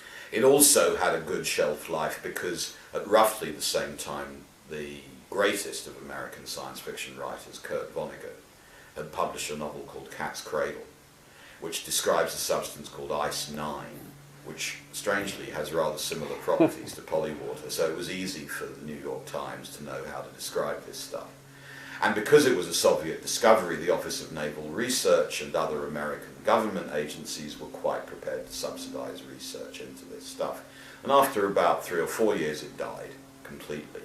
And I was able to learn how to do oral history. Not as well as you, but I was able to learn how to go up and down the east coast of the US with a small notebook, talking to the veterans of this episode in Princeton, at MIT, and at Maryland, and elsewhere, because I was coming just after the end of the debate. And that taught me a lot. I mean, talking to scientists who, as they cheerfully admitted, had been wrong temporarily was absolutely fascinating. And I learned that what counts as wrong is achieved during the course of quite complicated and extended processes of fantastically impressive, ingenious, collaborative work. And I wanted, as it were, an account of the sciences that did justice to that experience. I wrote this up as a term paper and sent it off to this new journal called Science Studies, which was edited from Edinburgh by a very saintly former BBC radio producer called David Edge, lovely man, who I knew of because he'd written a marvellous book on the history of radio astronomy about Ryle's work with his colleague Michael Mulcahy. So I sent it off to this journal, and they promptly rejected it, quite rightly. But the referee of the journal, whom I later discovered was a man called Harry Collins, then based in Bath University, wrote, and massive respect, this was really a life-changing experience, pages and pages of comments on how one could better have talked about this episode. And I learned a lot from this rejection. So there I was back in Cambridge with one rejected article at the age of 21, back in Trinity, who'd been generous enough to give me a graduate scholarship as well. Again, havering between this kind of work, which seemed to me to be really exciting, and working on Isaac Newton. And my supervisor, Michael Hoskin, convinced me, rightly I'm sure, to work on Newton. He pointed me towards a remarkable PhD, not exactly PhD thesis, TypeScript 3-volume object in the university library by a deeply eccentric, I didn't know how eccentric he was at that stage, Spanish Jewish nobleman called David Castillejo. How do you spell that? Castillejo. So, David, and I never really met. David had been the first scholar to look in any detail whatsoever at Newton's theological papers. Newton's theological papers, the plurality of them anyway, had come up for auction in 1936 at Sotheby's and had been dispersed over the world. A large section came into the hands of an Iraqi Jewish scholar, intellectual banker called Abraham Yehuda, a friend of Einstein, and in fact a pretty fierce anti-Zionist in an interesting way, who'd, in complicated ways, partly through Einstein, partly not, left them to the Jewish National Library and Hebrew University in Jerusalem. And David Castillejo, we're talking now the late 60s, early 70s, had really been the first scholar to look at these documents, and they are astonishing. Their existence was not at all unknown. Their contents, in a certain sense, not at all unknown. Though there's a very complicated and lengthy story, which it would be tedious to go into, about how folk had explained their existence or explained them away or ignored them. Don't censor yourself, Simon. Well, it's all fascinating. David Brewster, the greatest of Newton's biographers, by far, I think, from the 1830s to the 1850s, worked on various versions of Newton's life, and he had access to essentially all of Newton's papers. And Brewster... They were in Cambridge then? No, they were in the hands of the family of the Earls of Portsmouth, a cadet branch of the Newton family, because Newton himself, of course, had no children. He had a niece, rather gorgeous niece, called Catherine Barton. Voltaire falsely alleged that Newton became head of the Royal Mint because of the beauties of his niece. This is in fact false, but never mind.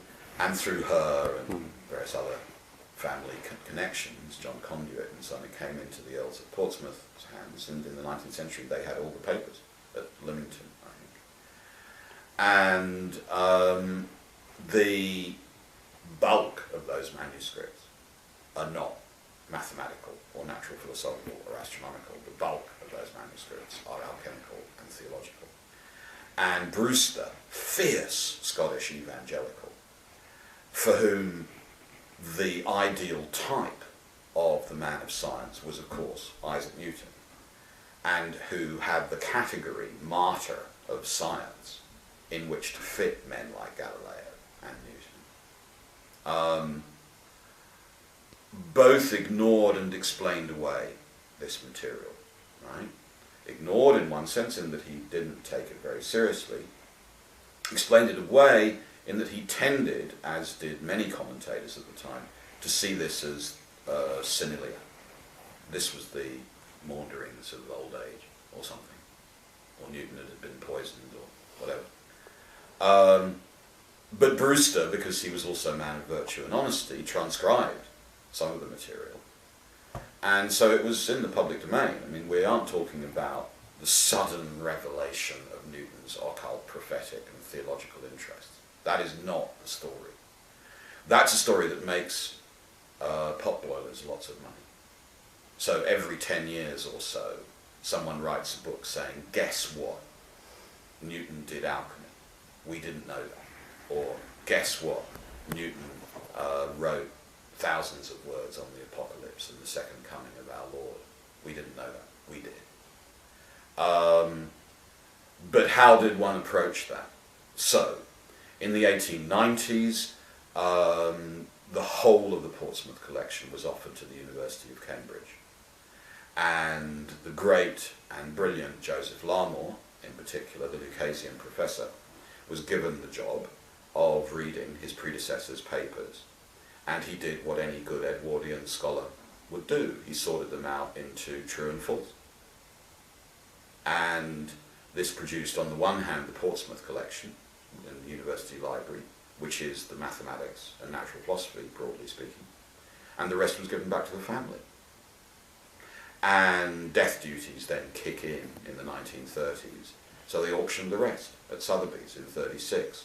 Maynard Keynes, of course, bought, thank goodness, a very substantial and deeply significant group of papers which live in King's, and subsequently writes an absolutely magnificent, slightly crazy, but absolutely magnificent lecture on Newton as the last of the magicians. And as I say, a very substantial group of these papers goes through various dealers to Abraham Yehuda, to Alexandria, to Jerusalem, and there it is.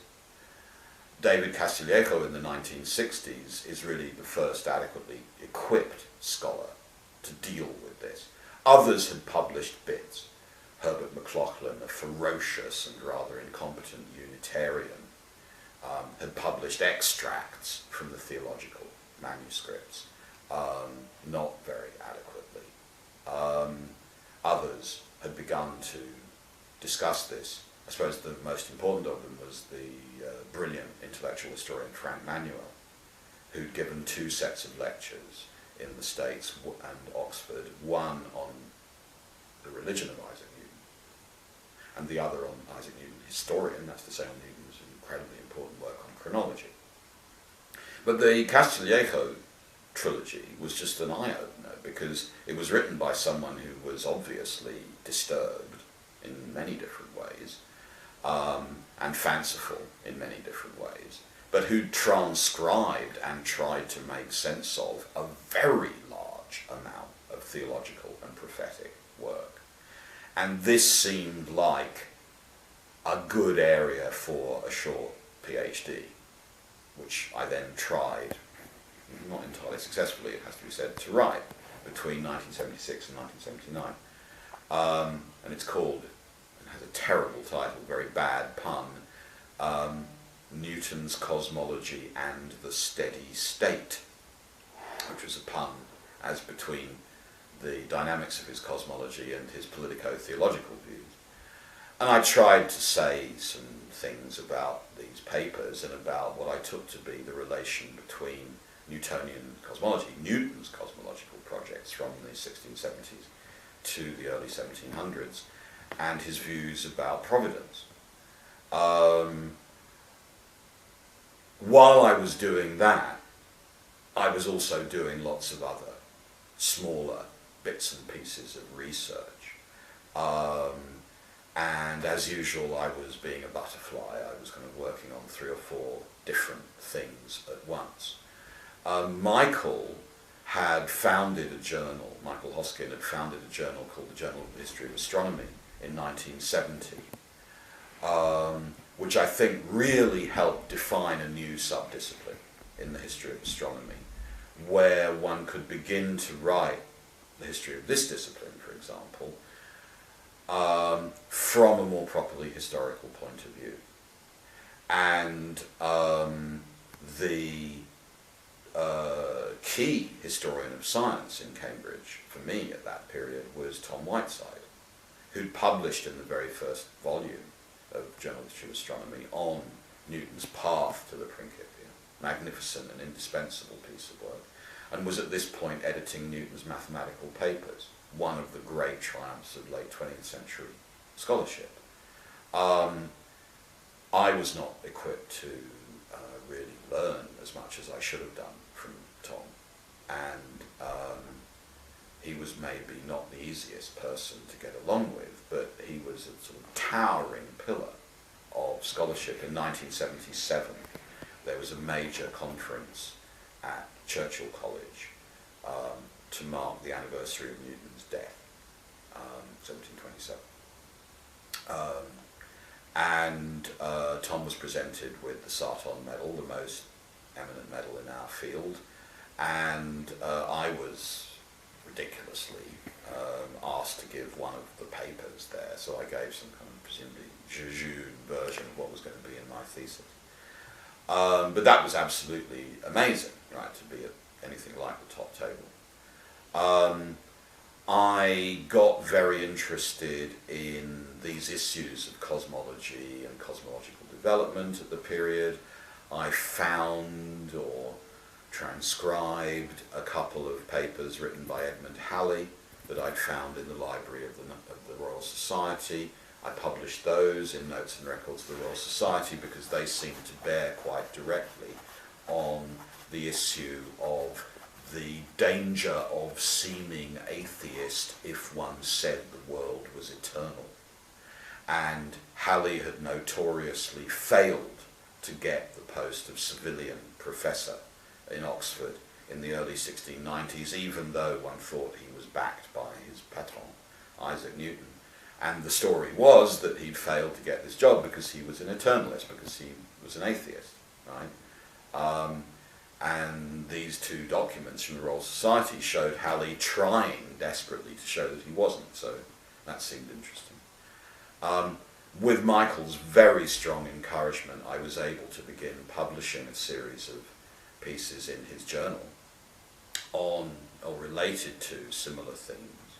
At the same time, the manuscripts of, I guess, one of the greatest astronomers, William Herschel, were available in Churchill College, in the library where Michael was working, and I was able to use those to work on William Herschel's astronomical and cosmological beliefs, and Michael very kindly published two of those papers actually in the journal, one on the discovery of Uranus.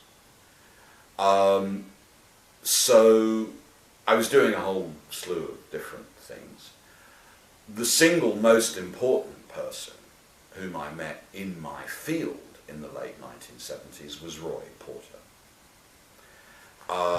about whom everyone has now said a great deal because very tragically he died in 2001 at a ridiculously early age, 55, a few months after retiring.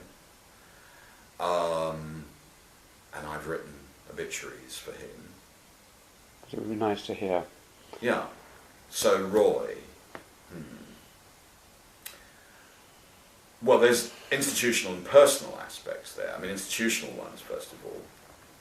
Roy was the only member of the Cambridge history faculty remotely interested in what the historians of science were doing in the 1970s at all. There was no other conversation going on, as far as I remember. And he was a professionally trained historian from Christ's, where his own influences. Another Jack Plum. Exactly, Jack Plum, Quentin Skinner, Barry Supple, Neil McKendrick, John Brewer, and so on had either been his colleagues or immediate superiors. He'd been very close to Martin Rudwick. His PhD thesis, Roy's, was on 18th century Earth history, which he, of course, immediately published as a book called The Making of Geology.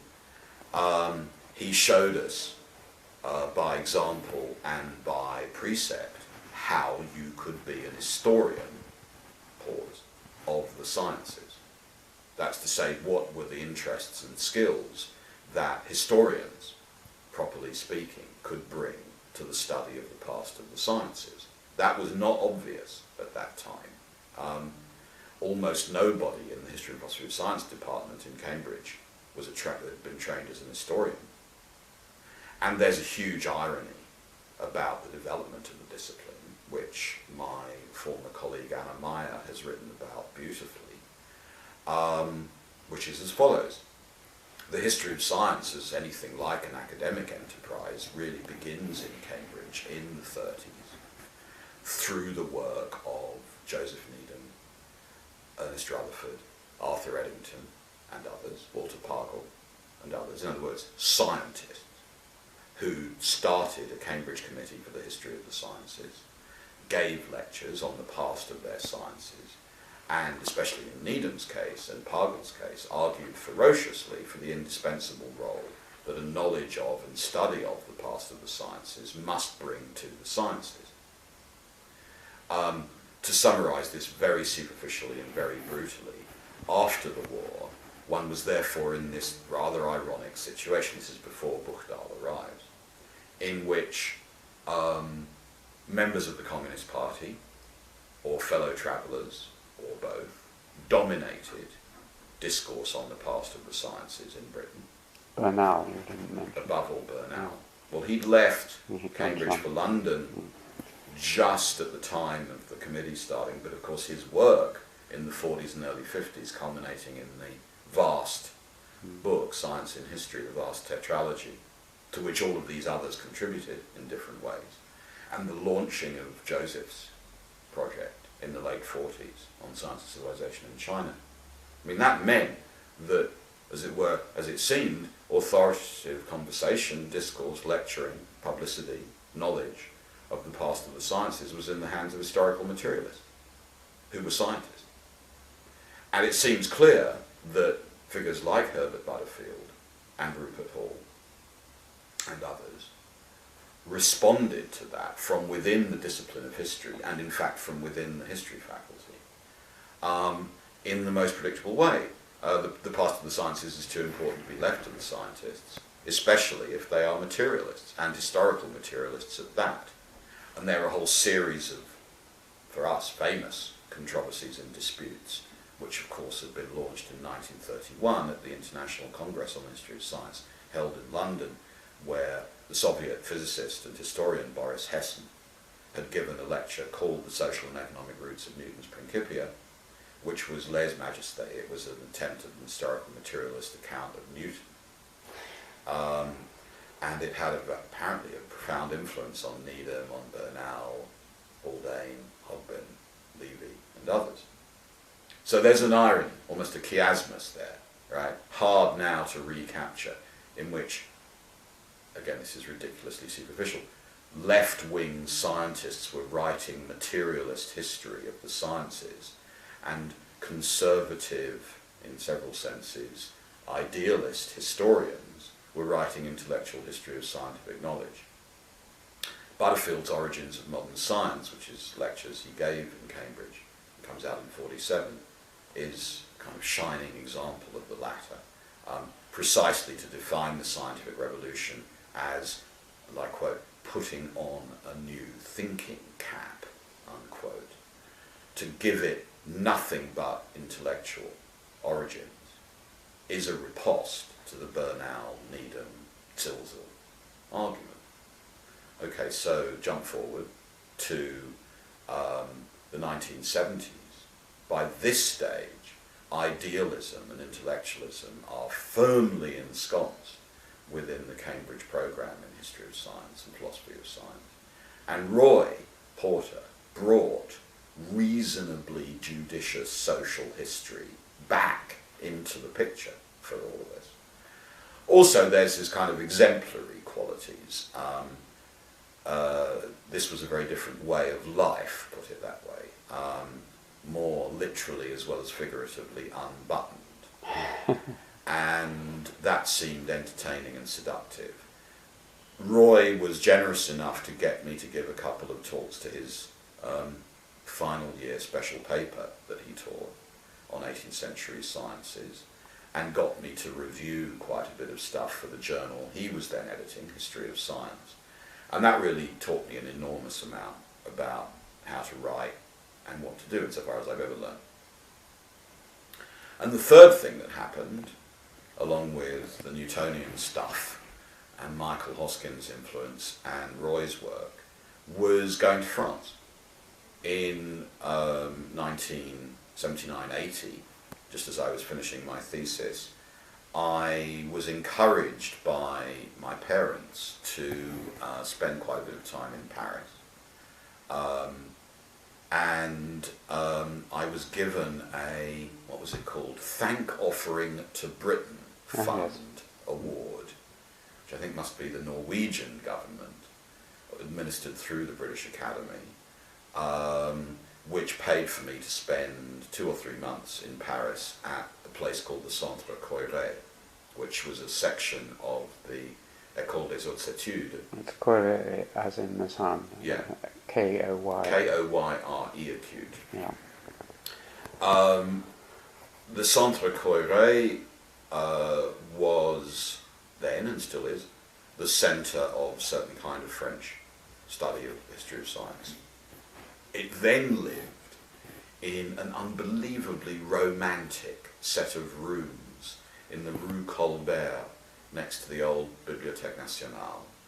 Low ceilings, winding staircase, uneven polished mahogany floor. The seminar room was also the principal study, and it was mainly occupied by two elderly, beautiful gentlemen. One, Father Costabel, who was the editor of the Correspondence of Mersenne, the greatest of 17th century knowledge brokers. The other, René Taton, the doyen of historians of Enlightenment science, and the editor of the General History of Science, and a good friend of Michael Hoskin in the General History of Astronomy. And they were very hospitable and welcomed me, and encouraged me to basically wander Paris archives, which was an eye-opener again, looking at French astronomers who collaborated with or responded to Herschel, and to British astronomers, and improving to a certain extent my French.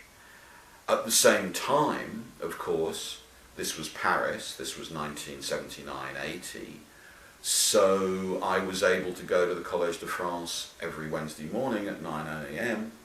and go to lectures by Foucault, which was the seventh of his lecture courses at the Collège de France. This was on the practice of confession.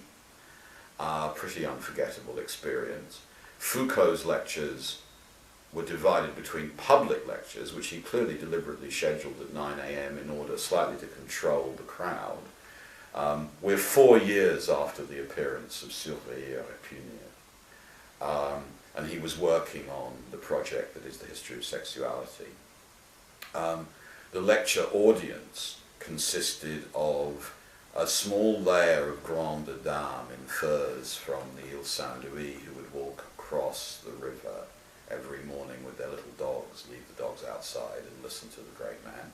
A largish group, mainly of East Asian students by this stage, because Foucault's status in China and Japan was beginning to be massive, who'd all brought things I'd never seen before, which were these little portable tape recorders.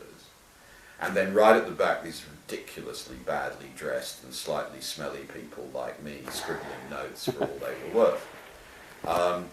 And of course that had a huge effect. What were the lectures? What was he like as a lecturer? He was quiet, high-pitched, charismatic, very rapid, allusive. He spoke off the text. Right, there would be 4 or 5 pages of notes, and the breadth of learning was remarkable. I mean, this was a series of lectures each week on the theology and philosophy of the practice of confession in late antiquity and the Middle Ages, the practices of truth. And one could immediately see how it developed out of discipline and punish. One couldn't see where it was going. I think being in Paris was obviously an emotional and rewarding experience, and it was also a period again of extraordinary political change. This was the end of Giscard and the beginning of Mitterrand. But for me, it was also a bibliographic revolution, because I was able, for the first time, I think, really, to encounter a lot of French philosophical and epistemological writing, Canguien, Foucault, of course, Althusser, that was simultaneously Martian and indispensable. I mean, Martian for obvious reasons, because it seemed to make no reference of any kind whatsoever to any materials or traditions with which I was remotely familiar, yet it seemed to be talking about precisely the questions within the sciences that had interested me. And a good example was my work on Herschel. I mean, not, you would have thought, the most promising area to be modish and Parisian and left back. So what was my problem, and what was, as it seemed, the solution? My problem, the very obscure, technical, trivial problem, in scholarship was this. William Herschel was a Hanoverian musician, military bandsman, who came to Britain from Hanover to practice as an organist and choir master, and set up eventually at Bath in the 1770s, with eventually to his sister Caroline. He joined a local philosophical society. He began to study natural history. He got his own microscope.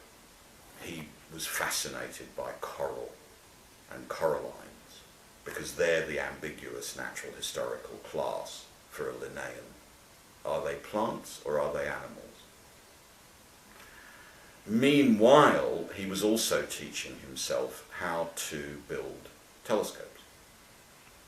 And from the mid-1770s onwards, he built increasingly large, increasingly magnificent, and by the standards of the time, strange instruments.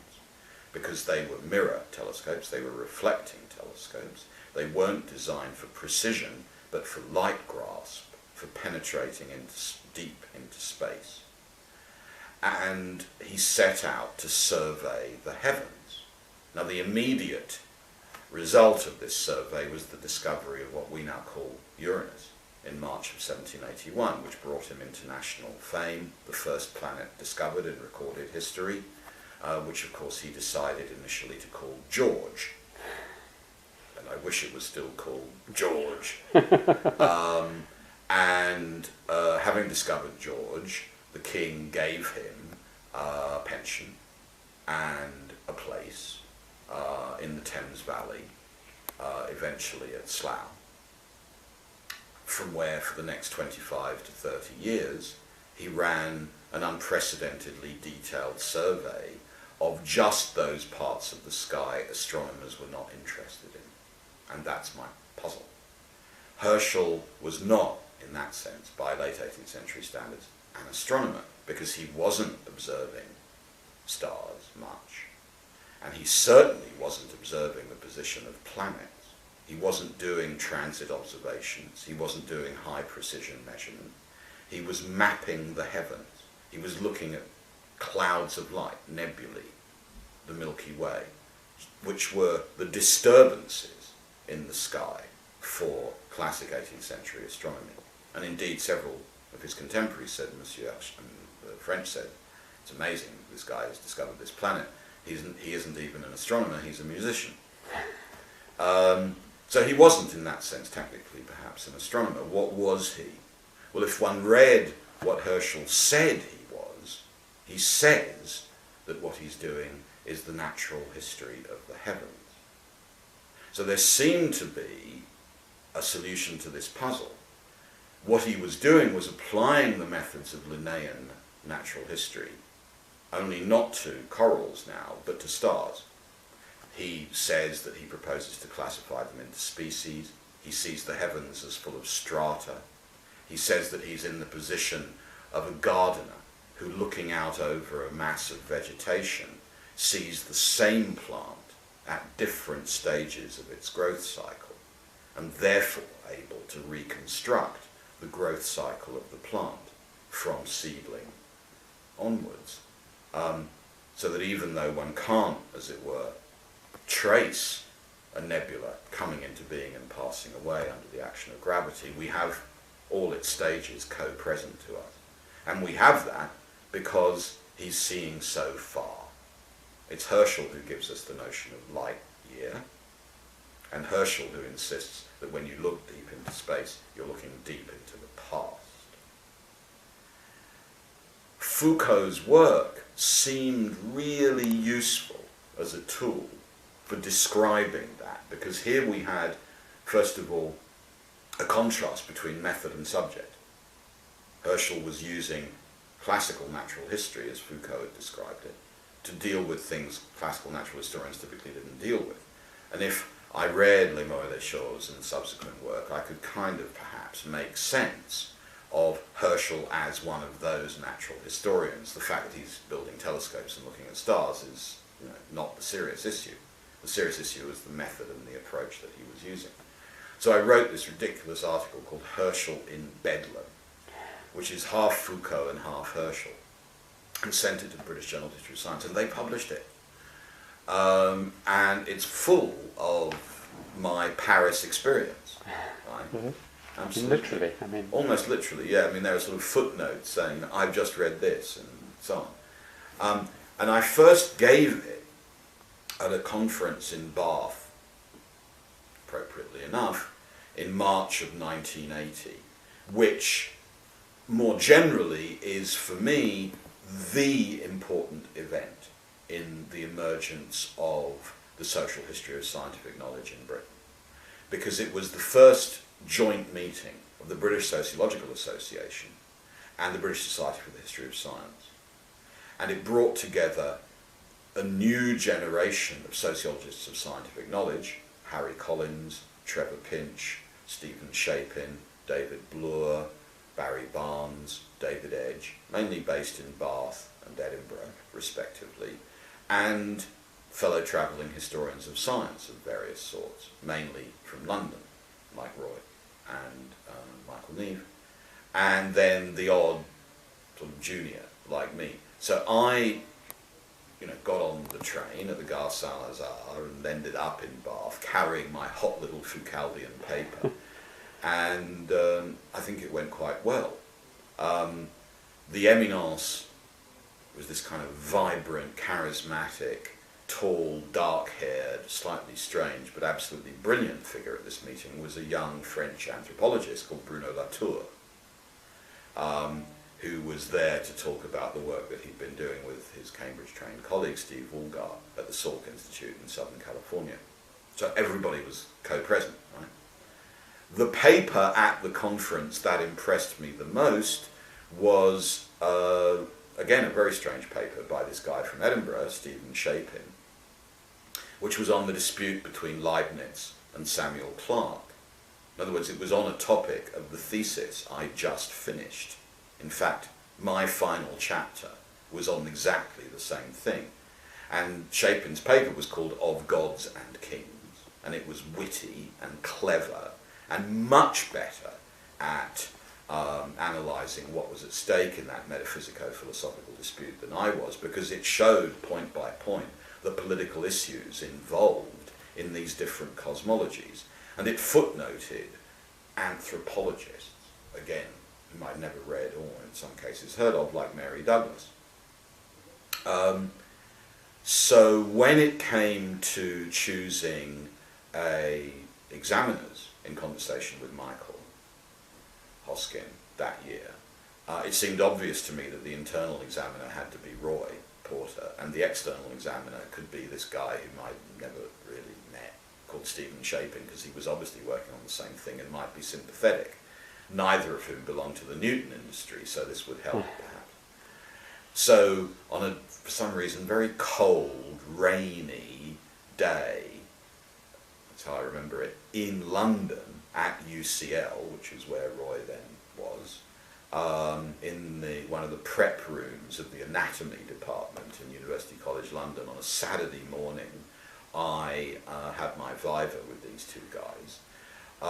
Steve turned up wearing tennis whites because he was about to play a game with Bill Bynum, and he explained very kindly why he was dressed in tennis whites.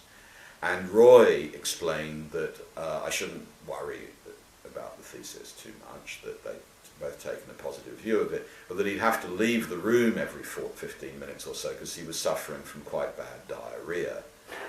But he'd taken the precaution of bringing along a bottle of wine for us to drink afterwards, which we then drank in little lab beakers, right, before I went home to Cambridge. They told you at the time you'd passed. They did, and they shouldn't have done that. It was all ultra vires, but Okay. they did. And it was a marvellous experience, and that's how I met Stephen Shapin.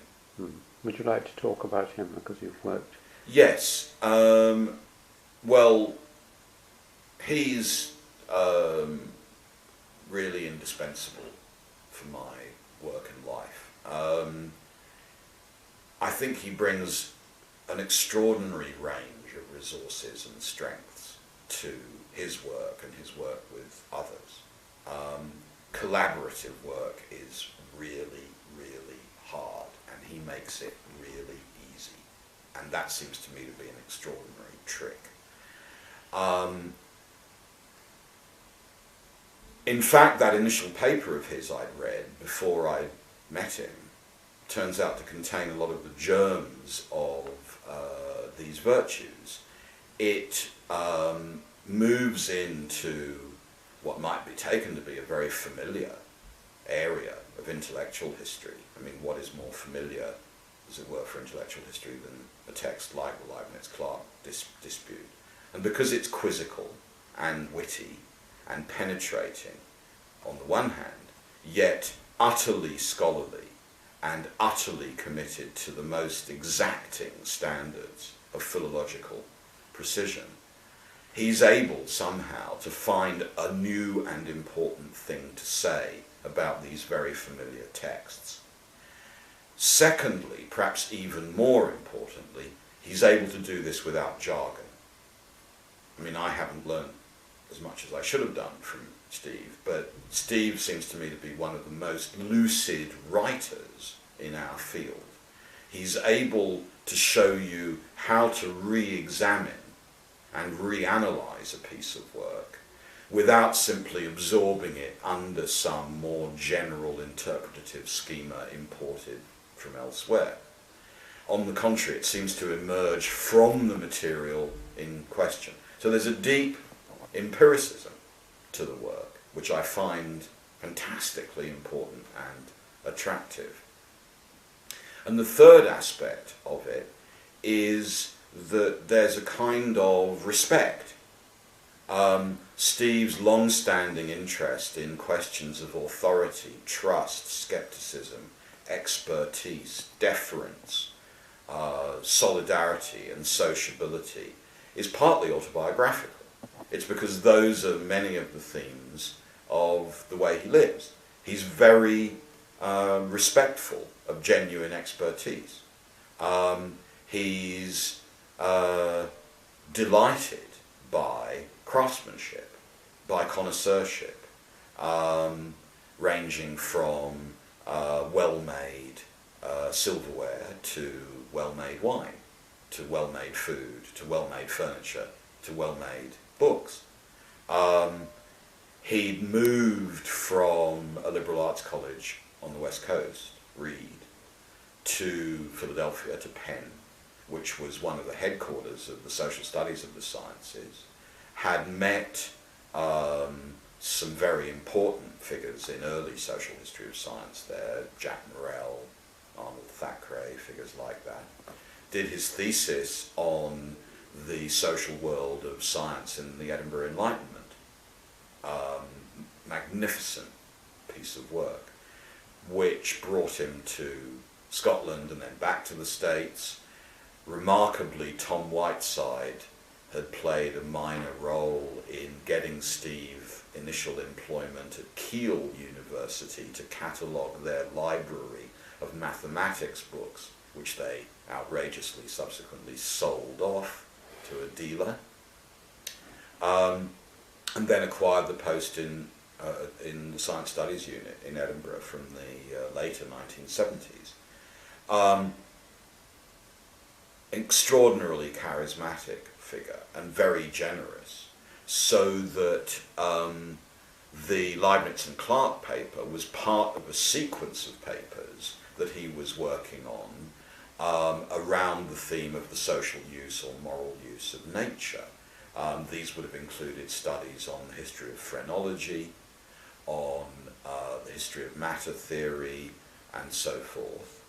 And with characteristic generosity, but also extraordinary perceptiveness, he'd noticed in his work on the scientific revolution and early modern matter theory that there'd been a controversy in the 1660s, which had not been studied, apparently, between Robert Boyle, on whom there was, we're in the late 1970s, early 1980s, a great deal of recent, very important, extremely impressive scholarship by various historians, and Thomas Hobbes.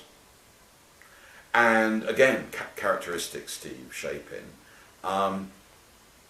he immediately divined that this might be interesting. Why might this be interesting? This might be interesting because the terms of the controversy call into question the basis of certain assumptions, now so institutionalized we don't recognize them as such. And he was able to develop the notion of playing the stranger.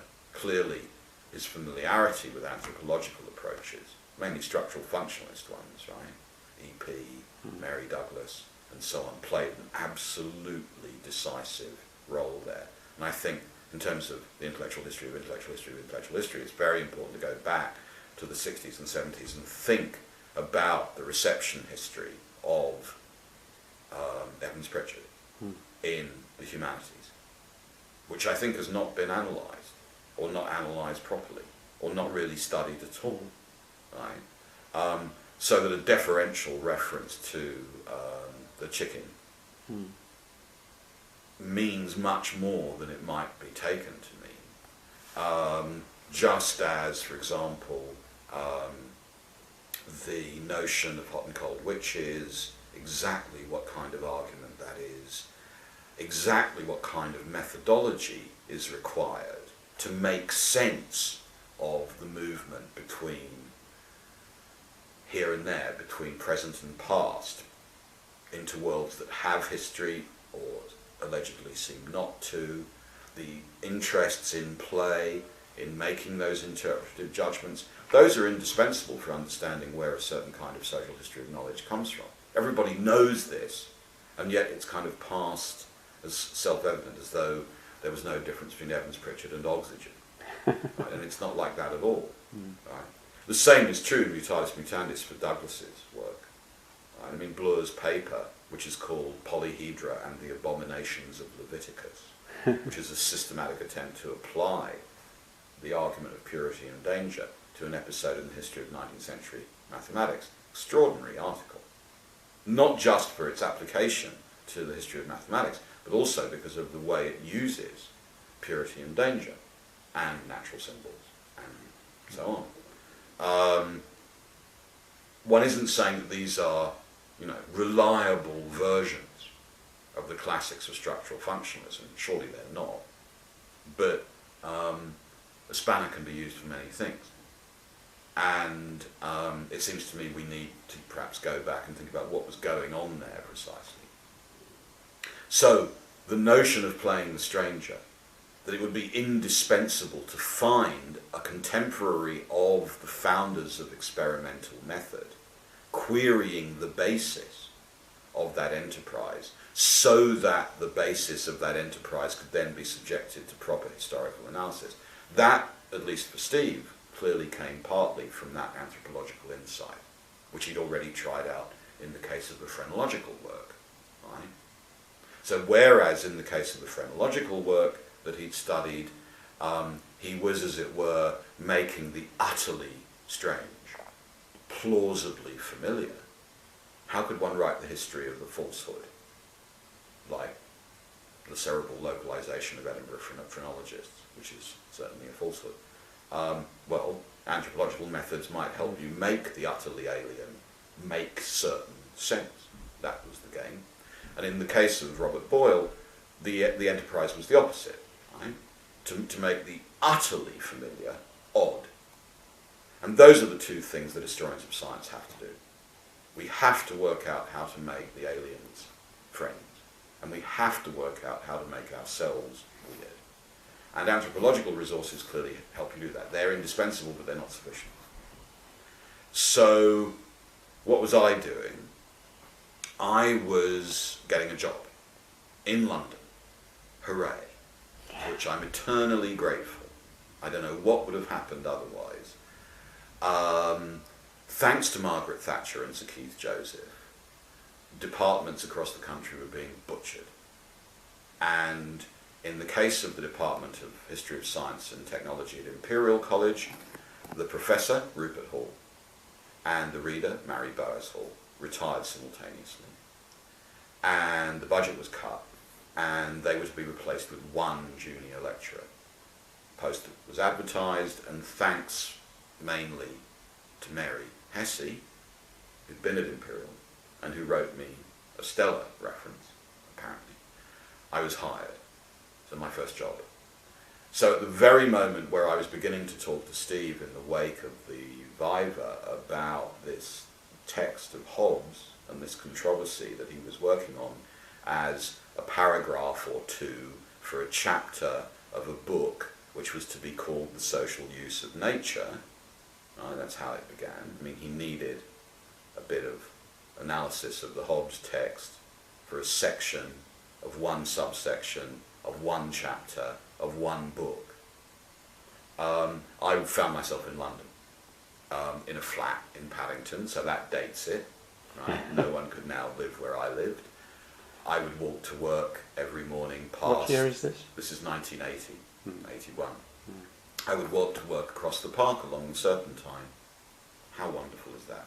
Past the Albert Memorial and the Albert Hall and the Royal College of Art, and then back in the afternoon along the lake. It was glorious, and I had a wonderful time.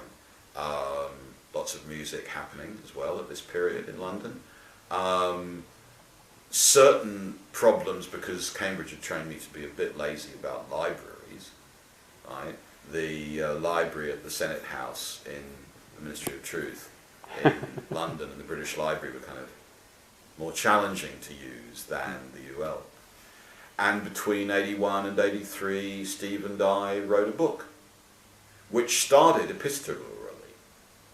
He was in Edinburgh and I was in London. There is no digital work going on. There is literal scissors and paste. This is the archaeology of knowledge. And we just write letters to each other, typed letters, and then cut them up and paste them together again, and then send them back.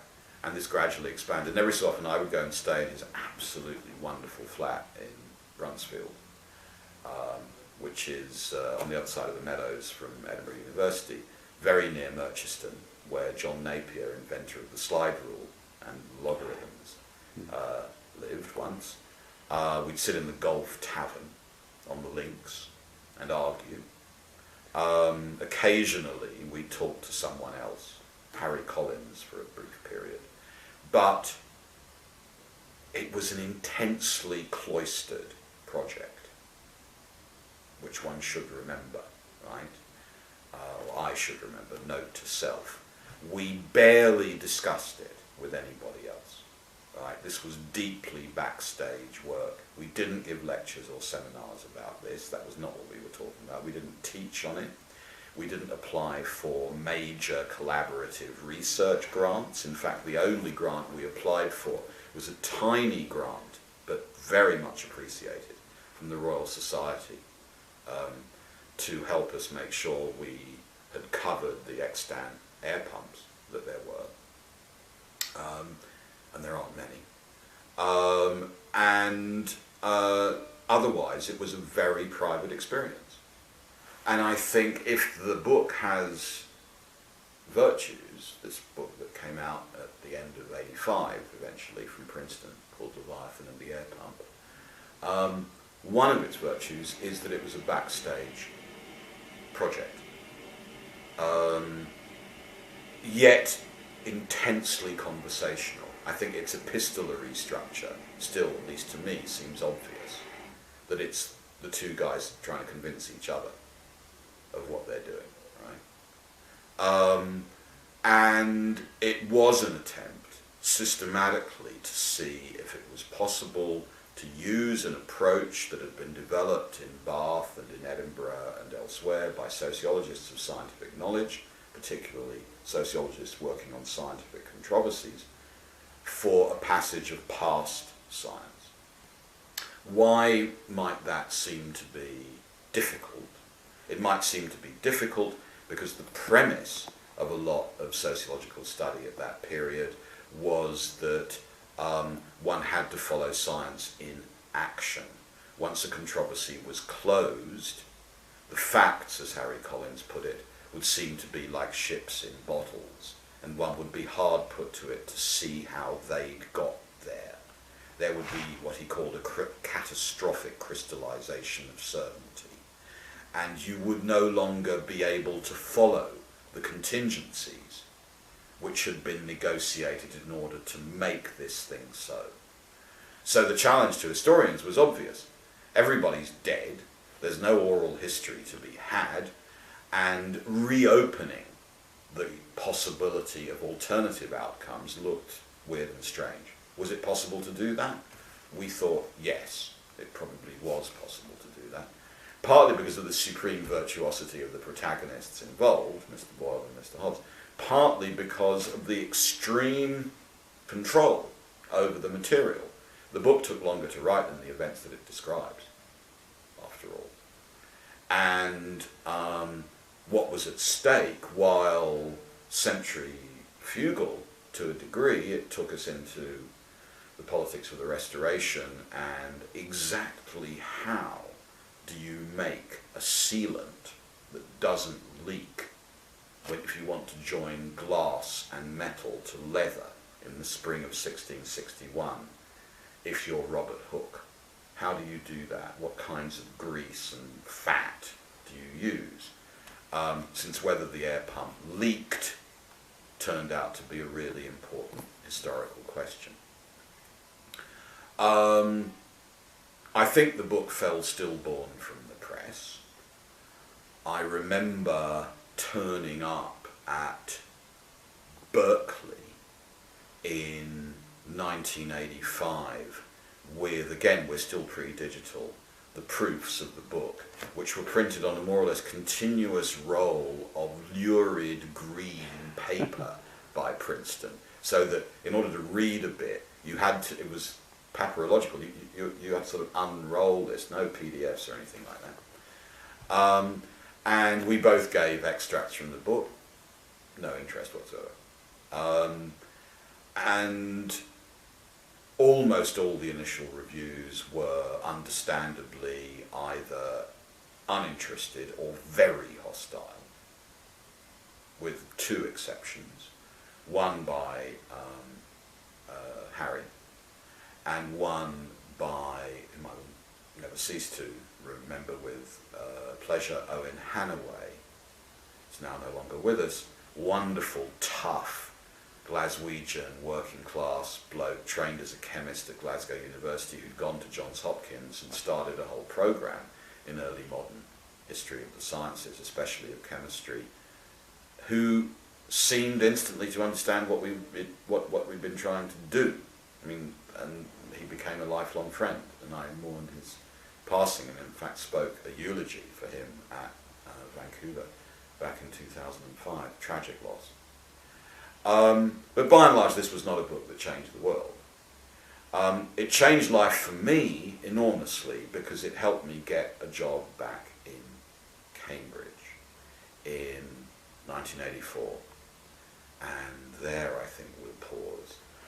I just wanted to mention that it won much later. It came to public notice because you won the Erasmus Prize, didn't you? That's right. I mean, I can say a bit about that. The Erasmus Prize was established in the late 1950s in the Netherlands, initially as a prize for cultural achievement and scholarship, but cultural achievement in its widest sense.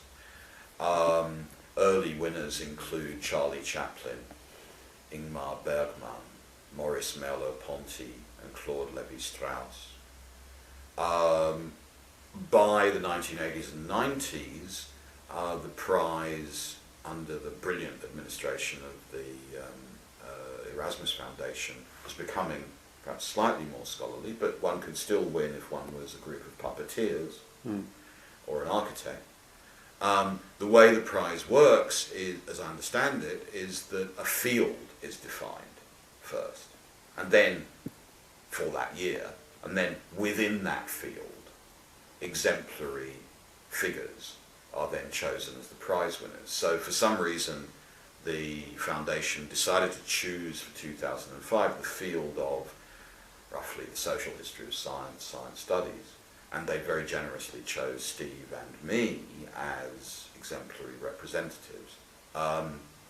And one was presented with the prize by William, Prince of Orange, at the Royal Palace in The Hague. Amazing and unforgettable event. My mother was able to come, which was really one of the things that made it for me. And we were looked after astonishingly well, very embarrassing. I really did think when we got the letters, Steve and I, in early 2005, this was a practical joke by one of my splendid students, because I really didn't think this was plausible. But yes, I mean, it wasn't, I mean, it was made clear to us that this was not for the book, but for our work, but clearly, you know, the fact that it was jointly to us and so on, clearly established the book as the rationale for the prize. It's often cited, put it that way. I rarely recognise a reading of the book that matches my own, but see above, that's how things are in the humanities, and perhaps more generally. I'm just very pleased to have helped, in a minor way actually, make something that people seem to have found interesting and useful. It's Steve's book, I helped, and I think the force there, the force of the analysis, the genial idea of showing how contingencies become certainties in the course of action, the decision to make the very enterprise of experiment a fundamental question. Those are Steve's decisions and intuitions, and thank goodness for that. Also, the way in which, what should we say, a rather relaxed, in the best possible sense of the word, attitude is taken to fraught and complex questions in epistemology and in sociology is, I think, a virtue of that book. The most difficult questions, I think, are tractable with ingenious forms of writing and analysis. It goes back to something we were talking about much earlier in this conversation, about the fact that good ideas happen in the course of work. And that's both the principle through which the book was written and the argument that the book makes. The argument that the book makes is that really important creative innovation happens in the course of detailed, meticulous labour. I see the book as a contribution to the labour history of knowledge, precisely that. Right? And that's why it asks apparently obscure questions like, okay, how many air pumps were there such that anyone could do the work Boyle said you had to do, turn into answers to otherwise rather complex metaphysical questions like, what is it to replicate an experiment?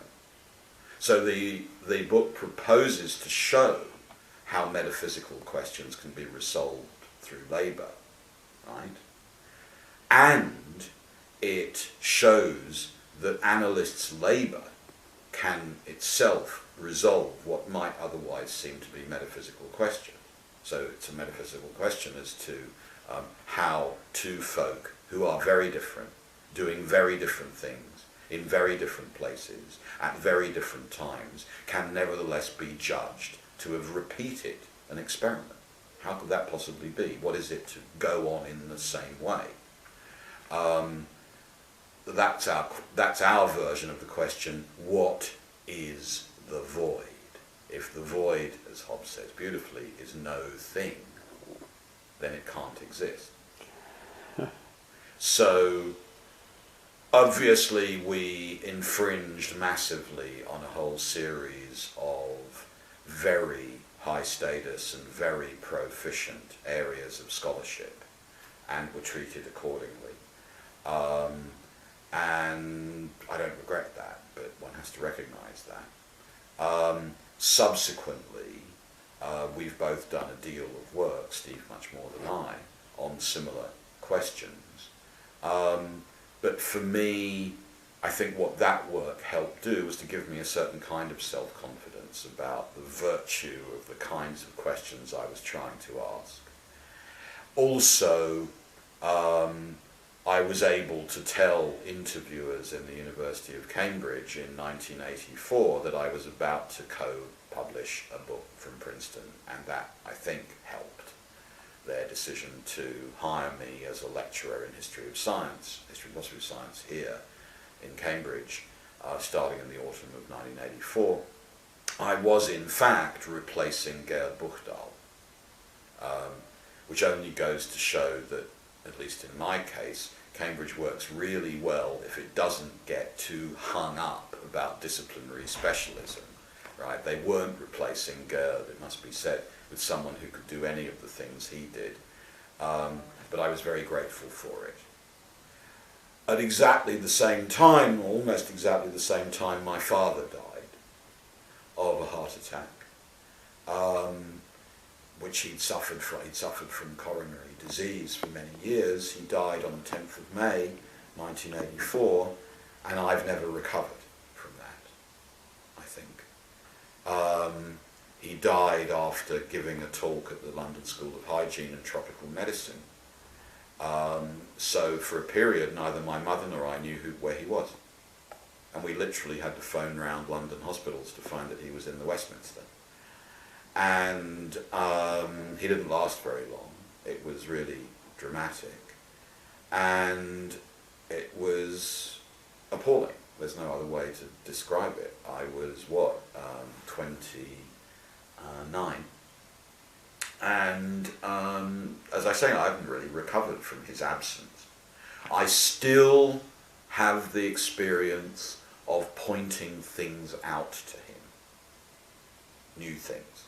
Right? I still feel that I'm kind of within my mind making that very characteristic gesture that one does to one's closest friend. Look at that, or isn't that interesting, or what do we think about that? He absolutely is there for me in that sense as the person with whom I'm constantly comparing my experiences. And without being too maudlin about it, the fact of the matter is that whenever I achieve any success, such as it is, it just makes me sad that he's not there to share it. And we talked about the Erasmus Prize. Well, that's an example. On the other hand, I think it's clearly brought myself and my mother much closer. She has led a very long, active, committed, exciting life. She threw herself into politics in Brighton from the mid-80s onwards as part of the struggle against Thatcherism. She became a Labour councillor for Hanover Ward.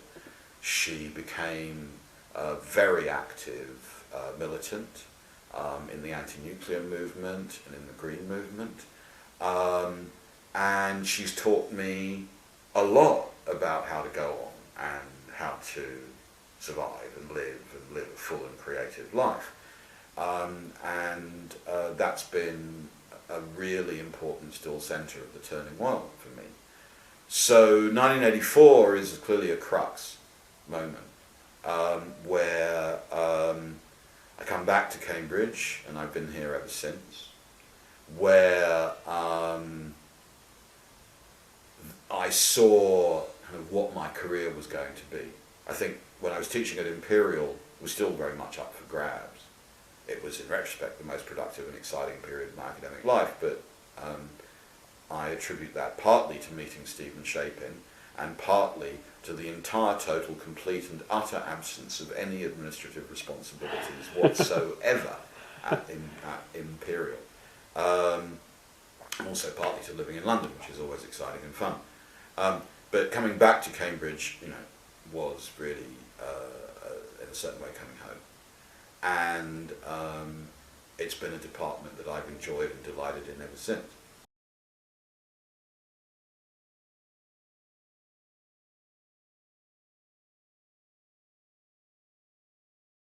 Right, you'd arrived back in Cambridge In 1984. And if I was asked what the main theme of my professional life has been while I've been back in Cambridge, I think it's about working out all the consequences I can think of the idea that communicating knowledge is always also making it.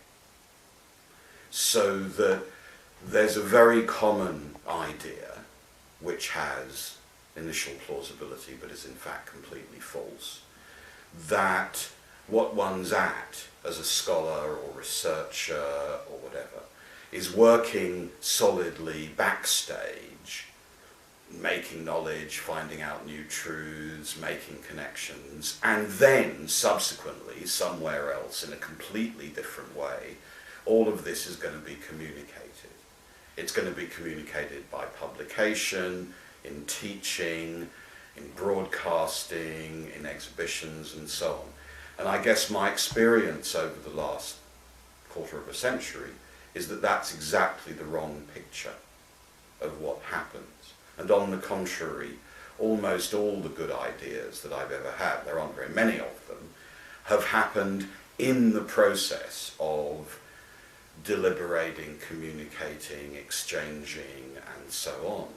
So working with students, especially PhD students, and working with teams to organise and put on and interpret and plan and discuss exhibitions and work in museums, working with groups around broadcasting and radio, television and so on. All of that has been, or provided me with, the places where and the opportunities to actually find out new stuff. And on the contrary, the arrow almost points in the opposite direction, counterintuitively. It points from the museum to the study. It points from the supervision to the article. It points from the television program to the book, not the other way around. And in retrospect, that's really what I spent the last 25 years doing. Television. I started working around television and history of science fairly early. In fact, when I was in London, when I moved to London in 1980, which was a period, I mean, politically catastrophic period, of course, for the country. But it was also, the law of unintended consequences applies here, the cultural period that future historians will describe as early Channel 4. That's to say, miraculously, for reasons that I think we still don't understand, government, in association with certain interests in media and elsewhere, had invented a system of commissioning and making television programs which was unprecedentedly liberal and unprecedentedly expansive and unprecedentedly well-funded, which was how the early Channel 4 franchises worked. And one of my former Cambridge allies and comrades, Bob Young, had managed to persuade Central Television, as it then was, to run a series on science. There was no science slot in early Channel 4, and Central Television, based in Birmingham, bid for and won the franchise for that, with a huge budget, with initially a dozen program slots, each 1 hour, broken by advertising, hence the money. And Bob Young took over the whole program series. It was called Crucible. He commissioned his mates and allies to each make a program, and many of them were extremely powerful, effective, and distinguished. Donna Haraway, for example, then not the key thinker that she subsequently became, but an absolutely vibrant and brilliant young historian of biology, actually, at that point, feminist, made an extraordinary program, a classic, I think, of television science, on primatology and on the way in which apes were studied by humans in confined spaces, often in Caribbean islands, and it wasn't clear who was studying whom, and some really marvellous footage and brilliantly edited. I was asked to make a program about Newton with essentially unlimited resources. So we did that. It was called Portraits of Newton. It was extremely good fun. I learnt how to talk to camera. I learnt what you could and could not do in an hour. I learnt about shooting ratios, that it would take you a day or more to make 3 or 4 minutes of broadcastable footage. It was still the steam age of television. So editing was done in a suite using a Steenbeck and scissors, essentially mechanized scissors. I was uniquely privileged because the director-producer was a marvelous man called Lawrence Moore. Genius, I think, real genius. And also ridiculously tolerant. He was prepared to let the talent, that's me, that's the jargon word, sit with the editors, which has never happened to me since, anywhere, ever.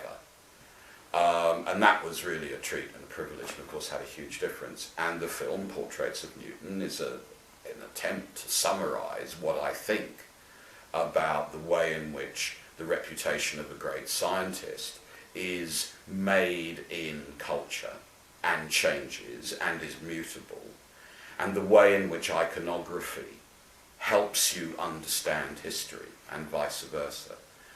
And I learned, as I say, all sorts of techniques and tricks. That then carried on through the 80s and 90s,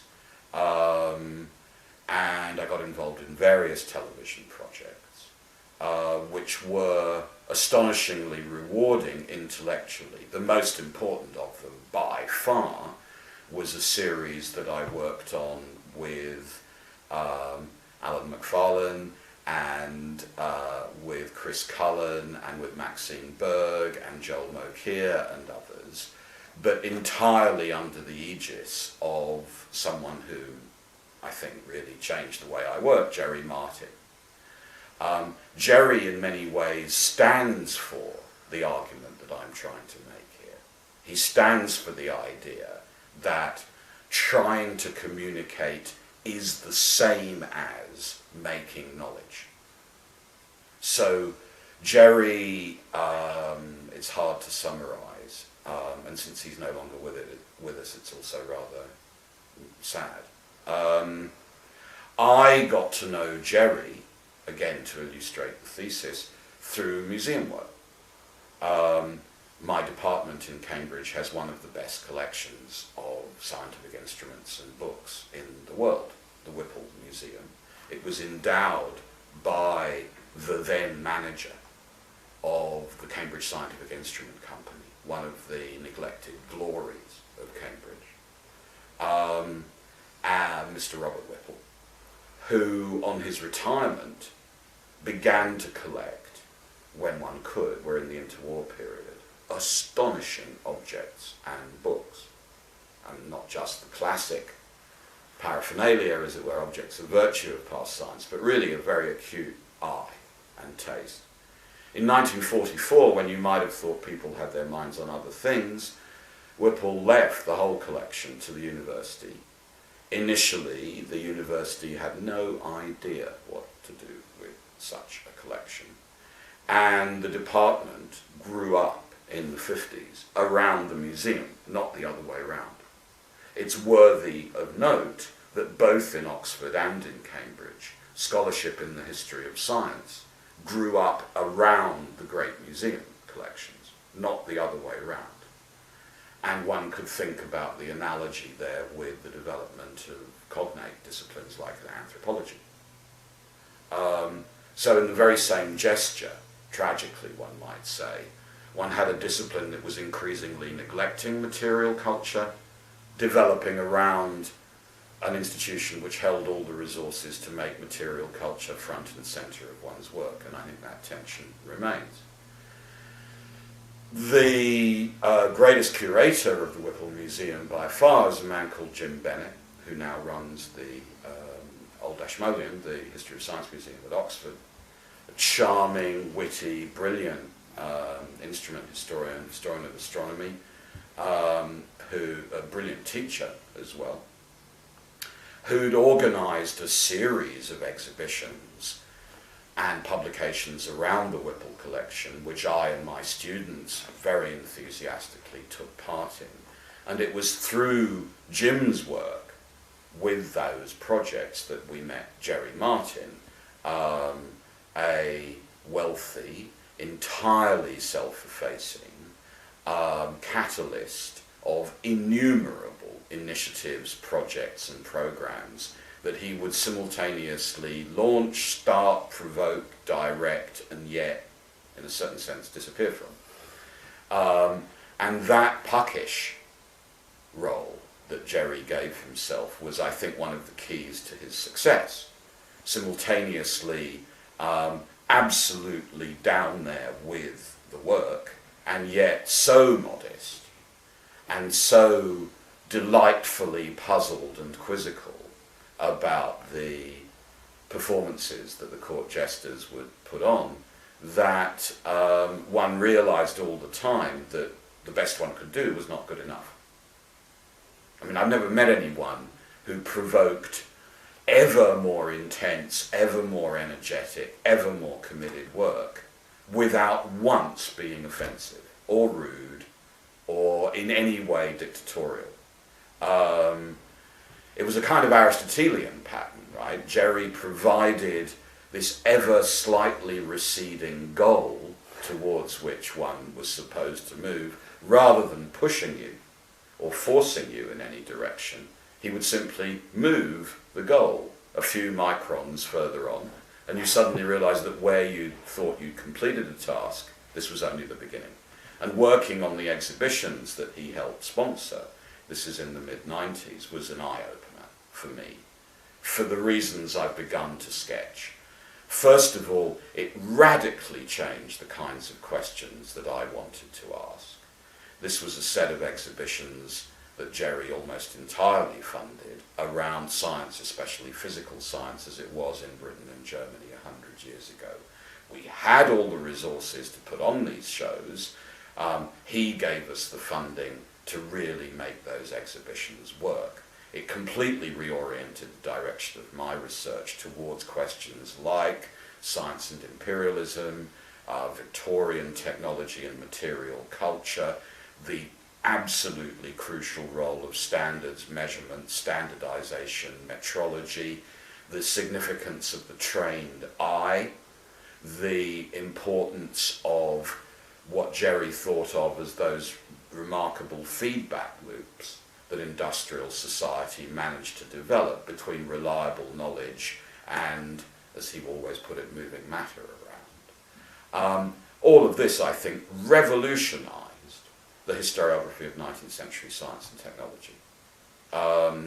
And he was the prime mover, but as I say, teleologically rather than efficiently. Simultaneously, he was working with and sponsoring a loosely structured community, a family almost, of scholars and others around the theme of innovation and discovery, the problem of genius, which met annually, sometimes biennially, involved economists, historians, anthropologists, historians of science. It enabled me to meet people I would never otherwise have met, and constantly bringing us back to basics, often by using a Gladstone bag with which he would arrive at a meeting full of goodies, from Neolithic tools to late 19th century treasures, simply to make sure that you, as it were, kept your mental feet on the ground. That was one thing, but also because they provoke.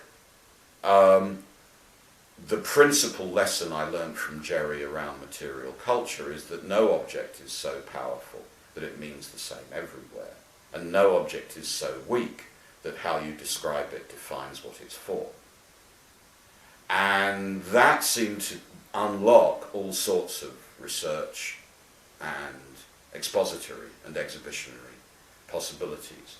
And it also meant, for the people I was working with most closely in Cambridge, PhD students and postdocs, the forging of a real intellectual community, in some ways the most important community I've ever worked with. Between the late 80s and the late 90s, for a decade, we had here a very impressive, very productive, dynamic group of scholars, young, bright, eccentric, working on the history of the physical sciences in the 18th, 19th and 20th centuries, who've gone on to great success in Europe, Britain and the States. My work, in a certain sense, simply tracks what they were doing. So the articles I've written, books I've edited and collaborated on are essentially commentaries on and responses to this sort of work that they were doing.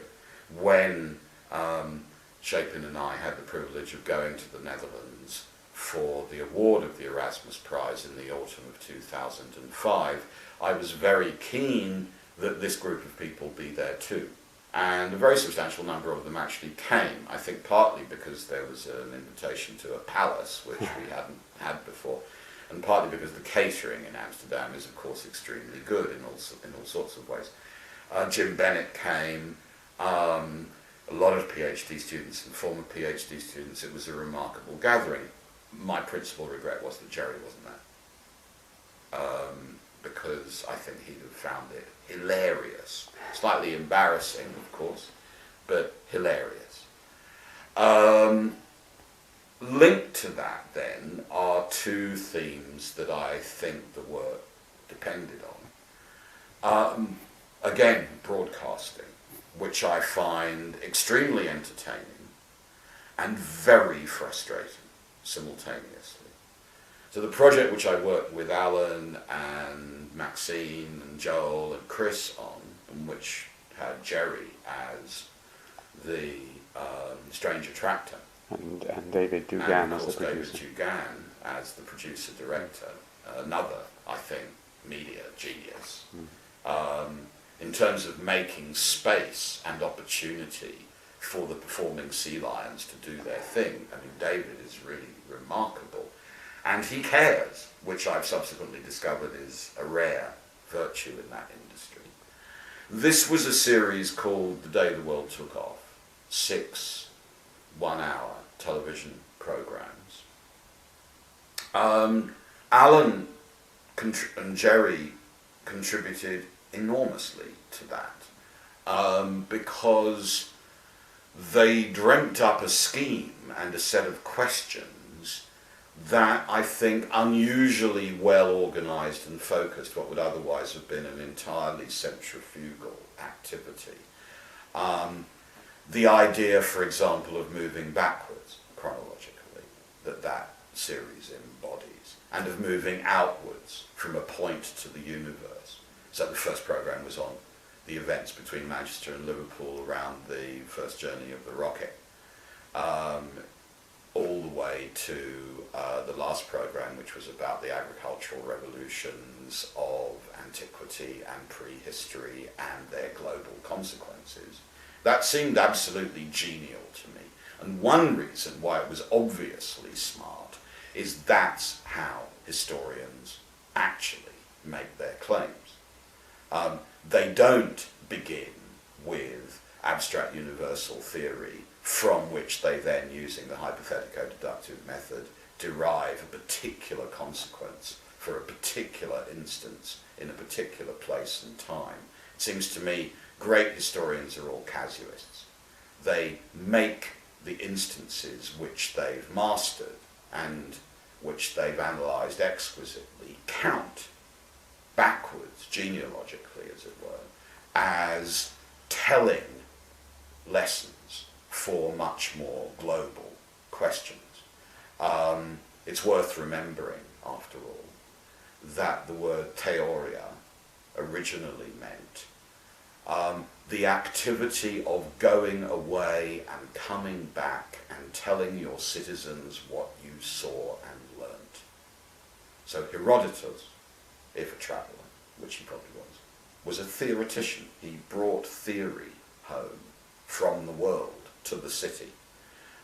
Theory is absolutely about voyaging, journeying to elsewhere, to alien places, and learning and systematising particular bits of almost atomic experience, and then putting them, and then putting them back together.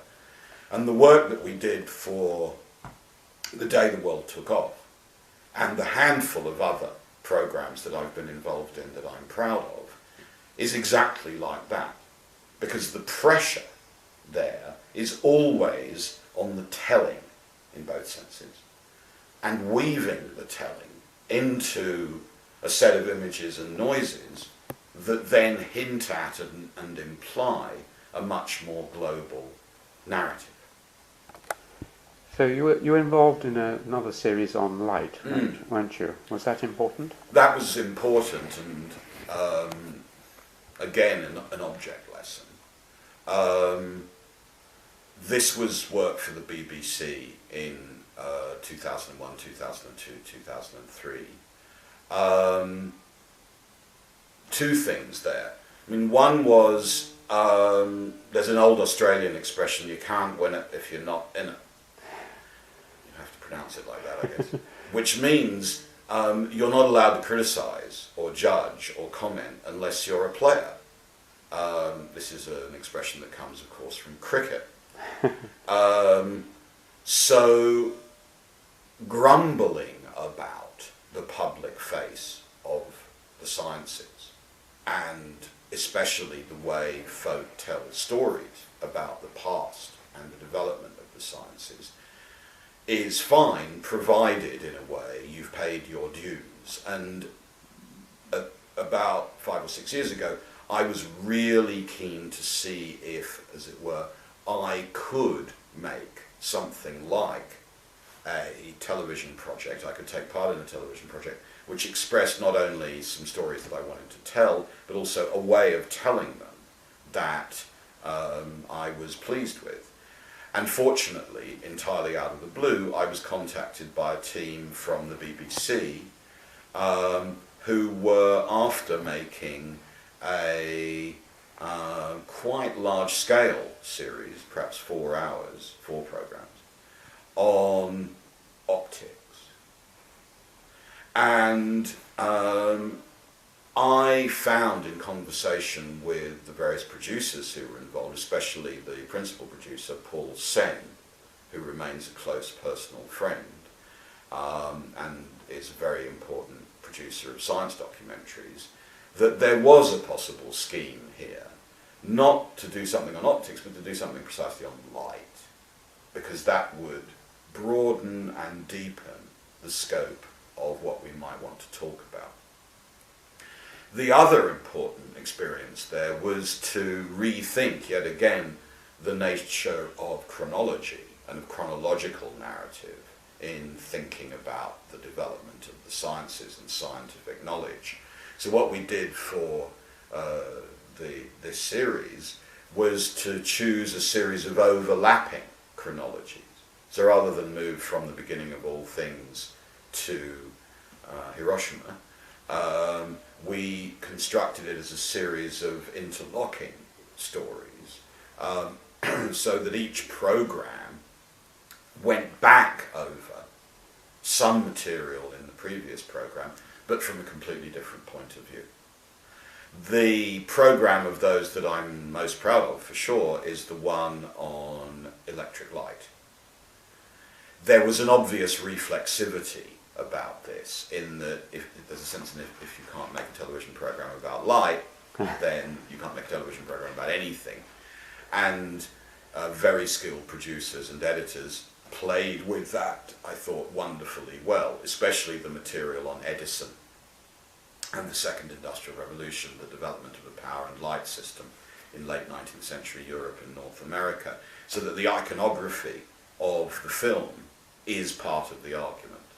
The coming into being of that way of seeing, of that kind of illumination, which I'm describing verbally, is also very much what you're seeing playfully on the screen, and I'm very proud of the way we did that. We were also very lucky because the program happened to coincide with one of the greatest contemporary art exhibits I've seen recently, which is Olafur Eliasson's Weather project at Tate Modern, which essentially made the entire argument of this series in one installation. Vapour hanging in the turbine hall with a vast number of light bulbs, creating the image of the sun.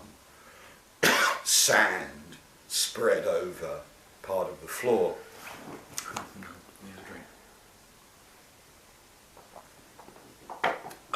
But also mirrors to concentrate and diffuse the various kinds of light. And without planning, Londoners treated it like the beach.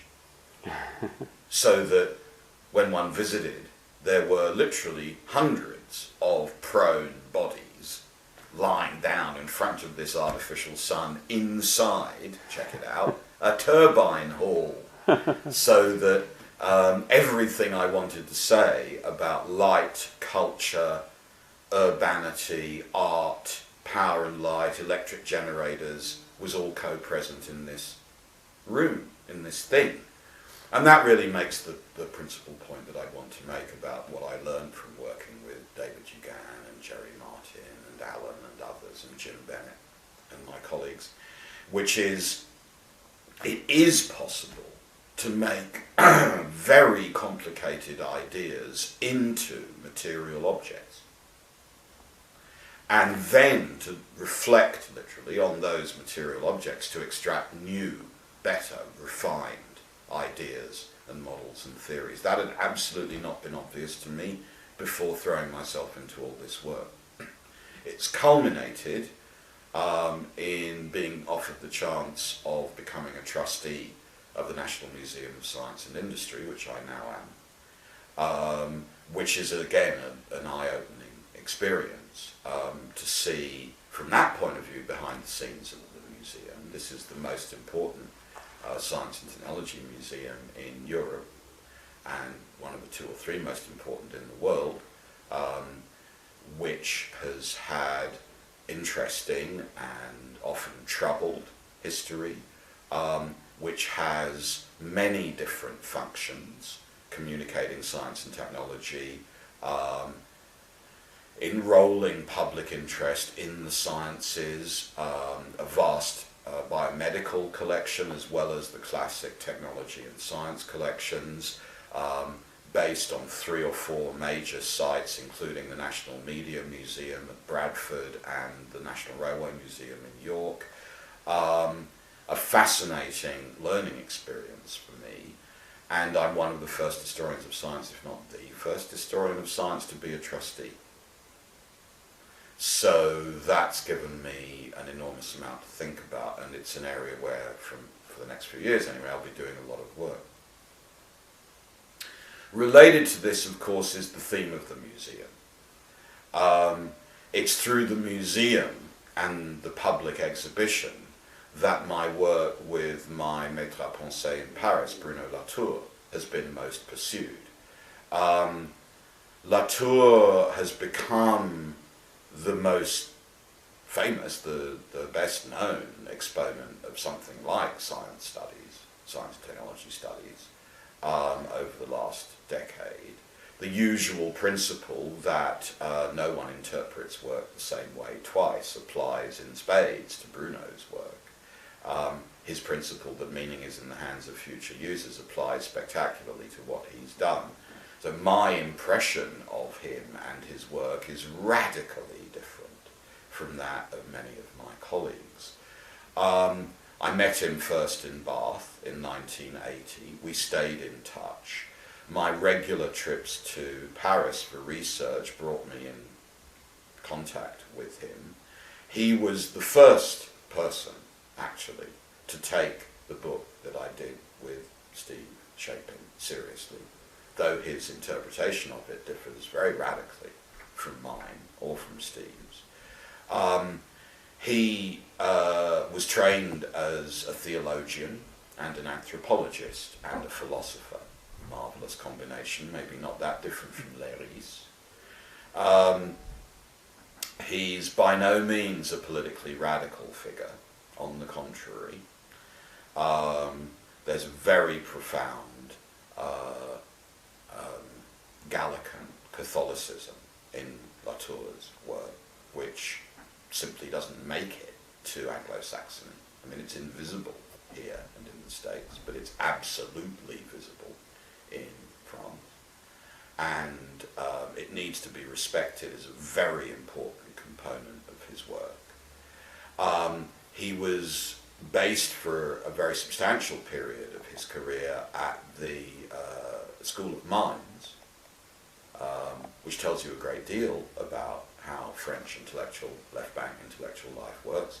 The School of Mines hosts a centre for the sociology of innovation, which is kind of a Jerry Martin title, if one wants, where with his colleagues, especially with Michel Calon, Bruno developed an unbelievably powerful, falsifiable but powerful project to analyse how the sciences are pursued, science in action, with a vocabulary and an armamentarium one could easily use oneself. The contrast between his approach and those of some of his Anglo-American colleagues is perhaps too harshly drawn. The aims to completely reconstruct the social sciences on this basis, perhaps again slightly too ambitious. But as an intellectual, he's one of the major figures that the revolution in our understanding of the sciences has produced in the last 25 years. And his work is indispensable for any adequate account of how science, technology, society are for us now at this critical period. Personally, he's one of the most charming people I've ever met, absurdly hospitable, genteel, courteous, and of course generous. Example, in the late 80s, early 90s, I wrote and published an article which was somewhat critical of one of his masterpieces, a book which in French is called The Microbes, War and Peace, and in English is called The Pasteurization of France. And I compared what Bruno was doing in this project, which is an analysis, amongst many other things, of the reasons for the success of Louis Pasteur from 1848 into the 1880s, with the analysis that Marx gave in the 18th Brumaire of the reasons for the success of Louis Napoleon between 1848 and later. Bruno, I think, unlike many senior colleagues in our field, responded to this paper by coming to Cambridge with the very best of his family's wine. I mean, the best white wine I've ever drunk, which of course we couldn't drink on the spot because it had been shaken up by the journey, and sat with me for a couple of days talking through what I meant and what it meant for him. And I thought that was an act of intellectual honesty and rigour that you don't often find. And he's been like that with me and with his closest colleagues always. He's also massively committed to making sure the work we all do is public work.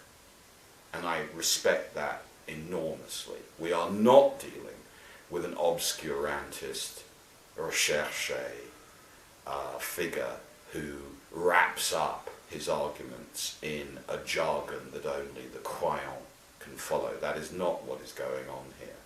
So, for example, in collaboration with Peter Weibel in Germany at the Center for Culture and Media in Karlsruhe, Bruno has organised two astonishing public exhibitions which he's mobilised a lot of his colleagues and friends to take part in.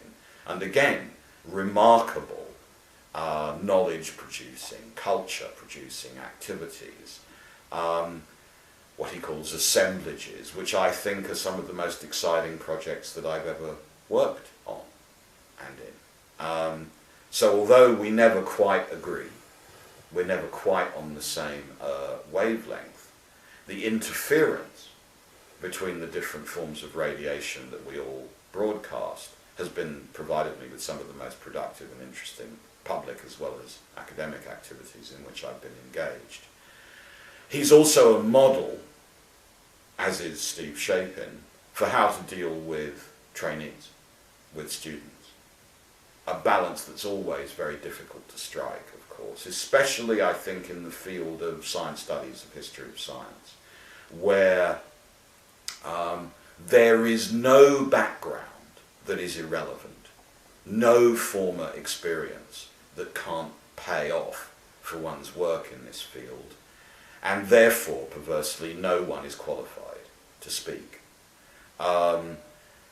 So the activity of training and collaborating with students is endlessly analytic and open-ended to a degree that I think is unusual in comparison with other fields. Should one have a qualification in the sciences? Of course.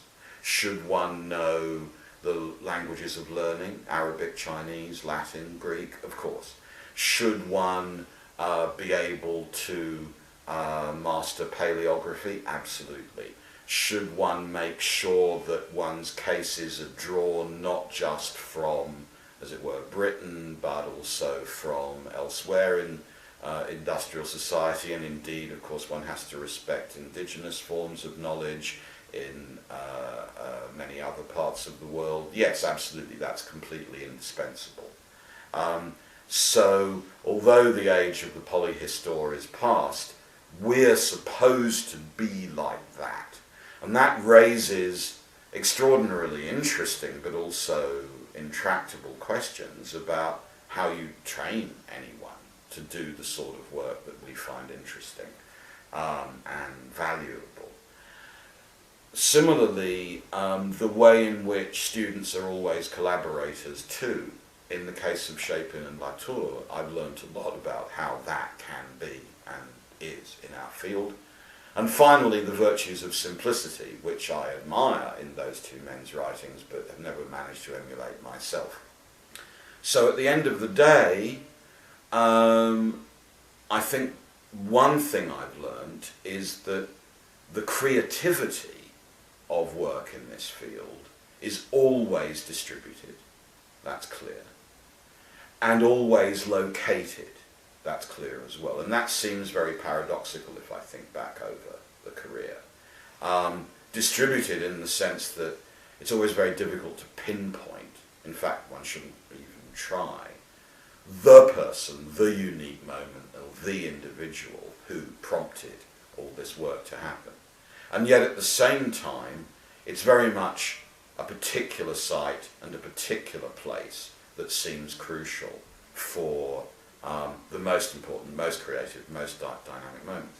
Again, there's obviously a reflexivity there. This is the question that my subdiscipline has to answer. It has to answer the question, whence this astonishing, innovative activity and its successes and problems. And the quick and dirty answer is that we're dealing with a complex of at least these two processes, spatialization and localization. Spatialization is that astonishing technique that certain enterprises and societies seem to have mastered, which is making what works in one place work elsewhere, and in principle everywhere, and in principle anywhere. How is that done? In the history of experiment, that's called replication. In the history of the economy, that's called commodity production. In the history of philosophy, that's called the problem of induction. And they're clearly related to each other. On the other hand, the solution to those problems is localizing, is to bring resources, heterogeneous resources, to a point. March to the sound of the guns. So when one looks at a particular laboratory or a particular desk or a particular workshop or a fortiori, as Jerry always taught us, a particular piece of hardware, you're dealing with a hybrid complex of entities, elements and resources that have been brought together in a single place from all over the globe. Look at an 18th century electrical machine. One has mahogany, glass, silk, leather, brass and ivory, all conjoined in an astonishingly ingenious arrangement to produce a power that had never been produced that way before, since the creation of the world. And if you tie strings from a beautiful 18th century Nairn electrical machine to the places and times whence all those components come, you will have mapped the networks of global trade, commerce, empire, scholarship, learning and conflict from China, silk, to Africa, ivory, to the subcontinent, mahogany, to Limehouse, the glass, to a field somewhere in Berkshire, the leather, to the dissenting academies of Merseyside, to the Lunar Society, to Cambridge University, to the Royal Court of Queen Elizabeth I, where the word electric is first used by her physician William Gilbert. So bringing all that together into a single place and then making it work, and then doing something completely different and unanticipated with this. Let 10 decades go past and this becomes, mutatis mutandis, a cathode ray machine. Let another 10 decades go past and it becomes a flat screen television. How is that possible? That's the question, that's the kind of question that I think we can answer, but it takes an incredibly long time. And I guess what I've learned is that there are many different media which we should be using to show what the answer to that question might be. Wonderful. Can I just take it on one stage too? Because I usually ask people how working in Cambridge has helped them, and also more generally in your case, Cambridge as a creative environment. Yeah, no, that's a very good question. Well, I've tried to answer this question on a number of occasions, all of them completely surreal. The most amusing and provocative one was as follows. So this is a roundabout way of explaining why Cambridge matters, yes. A very close friend and guru of mine, Svante Lindqvist, took the job of setting up and administering a museum of the Nobel Prize, which opened in Stockholm, in the old stock exchange, actually, in the old part of town, just a few years ago. Svante is an immensely brilliant and impressive technology historian. He wrote the definitive book on the introduction of the steam engine into Sweden, and a lovely article, this is not irrelevant, on glassblowing as the key technology of the modern world. It's called Variations on a Wagnerian Theme. I love this article. So someone with those interests and knowledges, this is quite a challenge. How do you show the Nobel Prize? What is there to show, after all? Cerebral convolutions? The results of IQ tests? He had a very clever idea, which, amongst many others, which was to note that in the century that the Nobel Prize system has run, certain places have been peculiarly good at winning it. And clearly Cambridge is certainly one of them. Indeed, one or two of the Cambridge colleges, Trinity would be a very good example, have had more members win the Nobel Prize than most countries.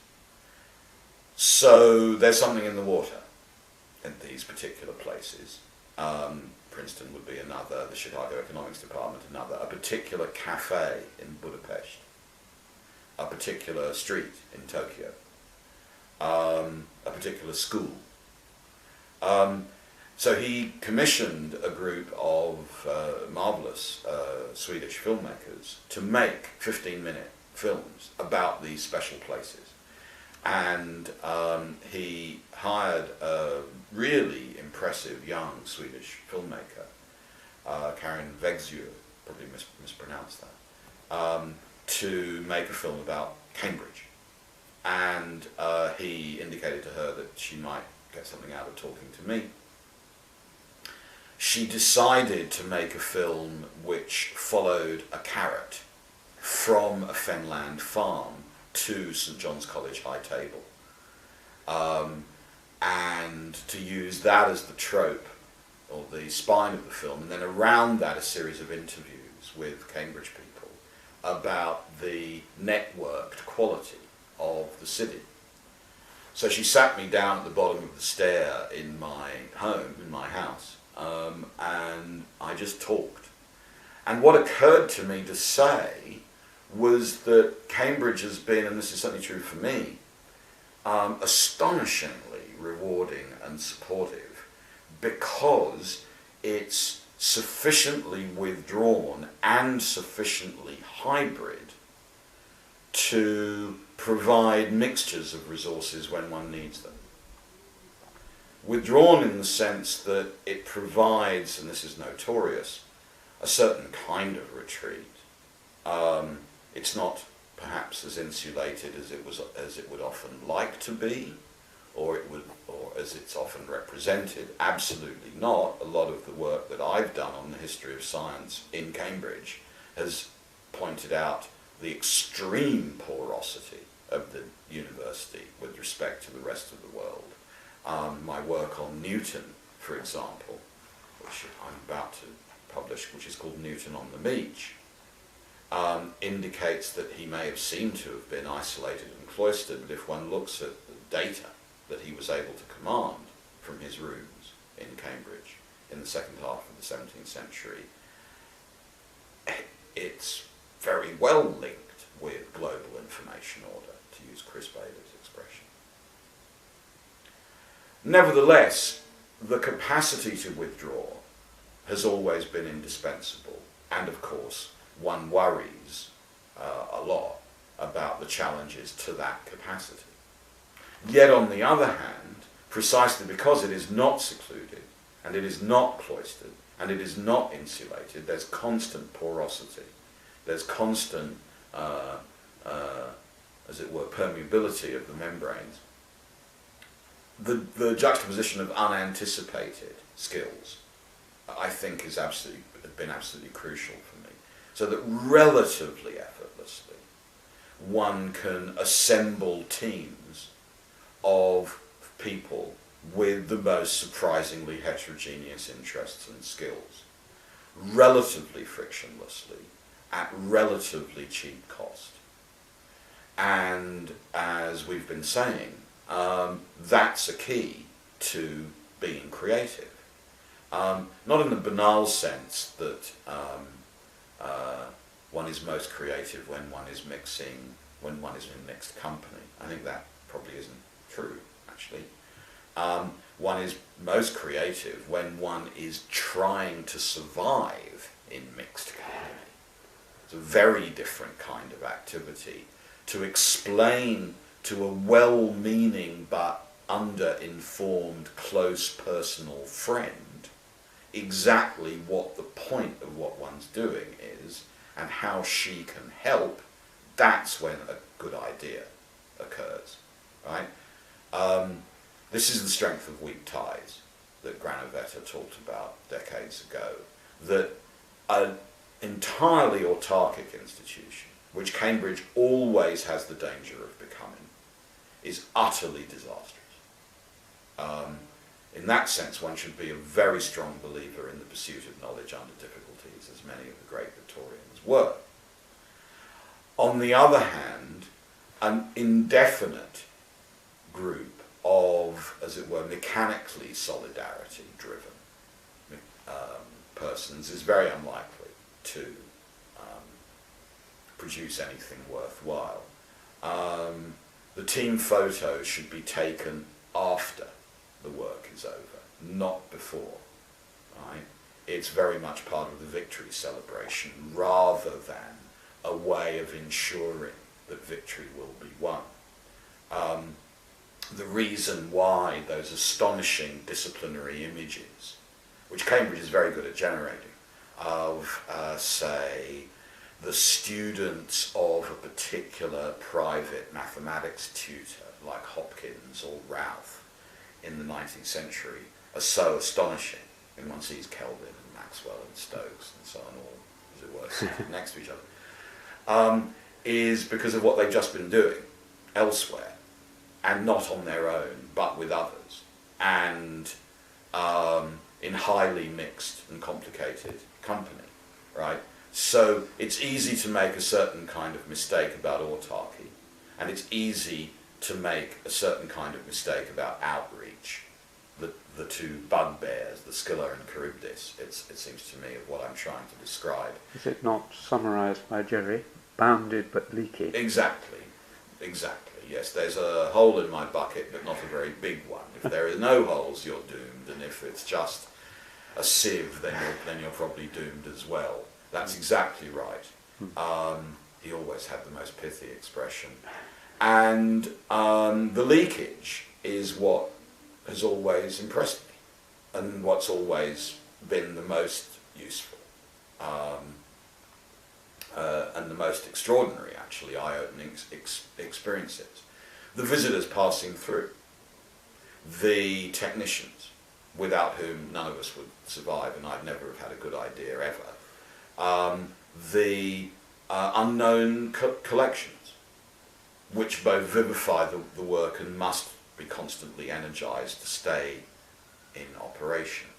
The strangely motivated student, the bizarre shelving system of the university library, which means that actually a very substantial number of books that I've read are within 10 metres of the books that I've been looking for, normally in South Front 4 and 5, because they shelve their books by size, which is just a brilliant idea. They could shelve them by colour, but the fact that they shelve them by size and loosely by discipline is magnificent. And the strange intimacies that this produces as well, so that one can be very friendly without being collegial, and very collegial without the burden of having to be friendly. All of those things, I think, are valuable. There are, let me emphasise this though, enormous dangers. This is a fragile system, right, in both respects.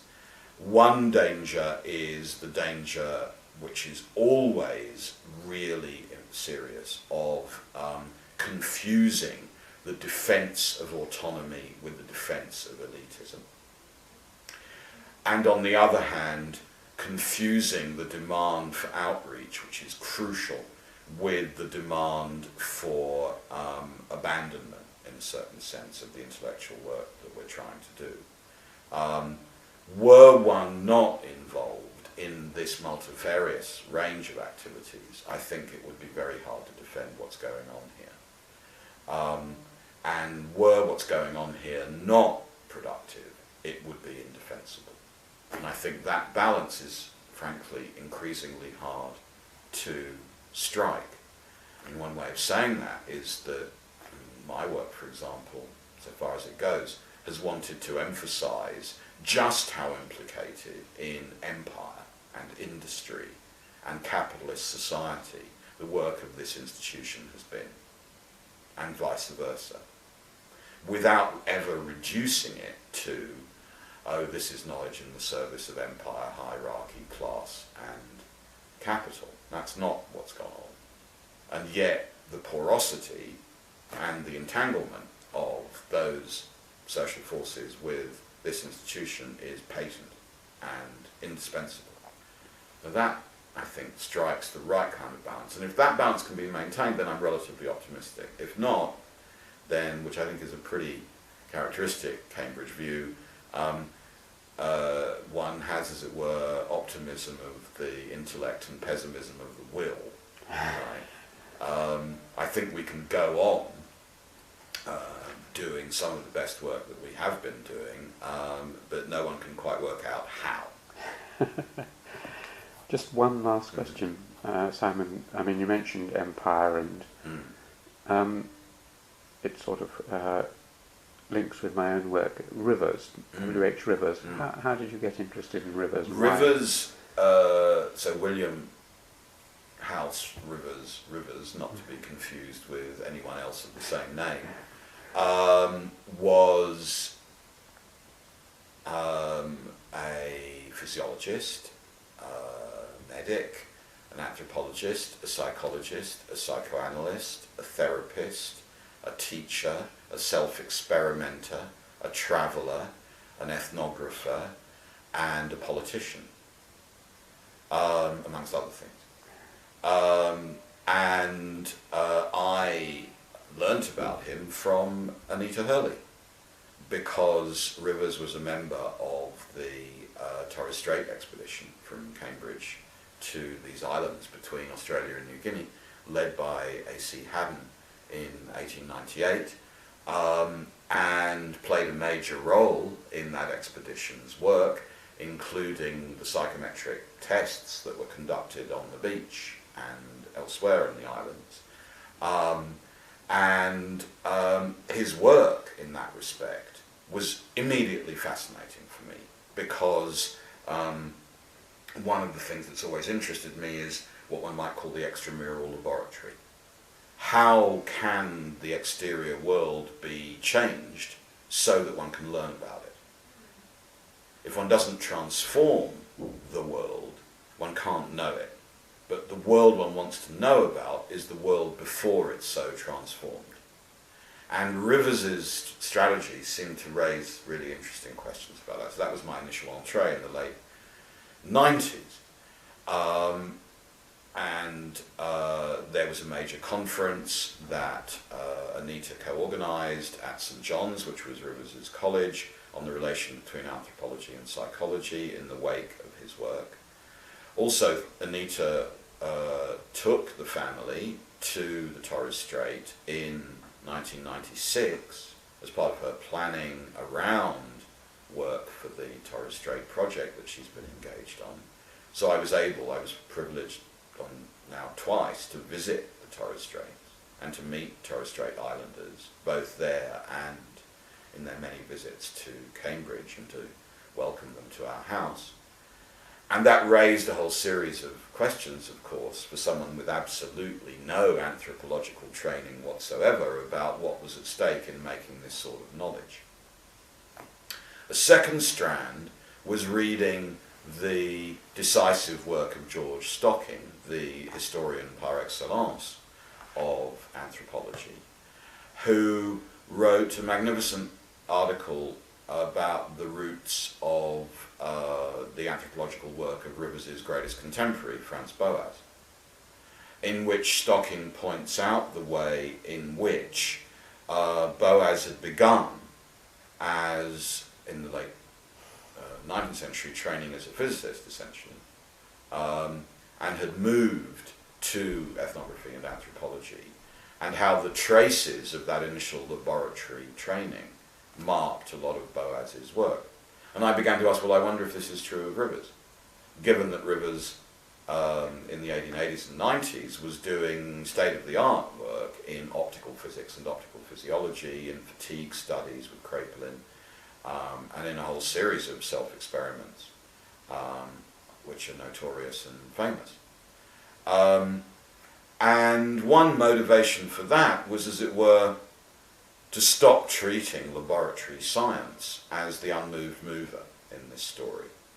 Always to try and be more reflexive, to think, well, if it's true that this laboratory work provides someone like Rivers the most charismatic, apparently saintly figure in the history of British anthropology, with decisive resources for what he then wants to do in the Torres Strait, elsewhere in Melanesia, in India with the Todas, and of course in his therapeutic work during the First World War with Siegfried Sassoon, Wilfred Owen and many others at Craig Lockhart. Is it possible to use Rivers's work to analyse laboratory science, and not just to treat his interests in and mastery of laboratory processes as a means of unfolding what he was doing in the field and in the clinic? So when I was asked to give a departmental talk at the social anthropology department, which was a rare and wonderful privilege, I thought to speak to that issue.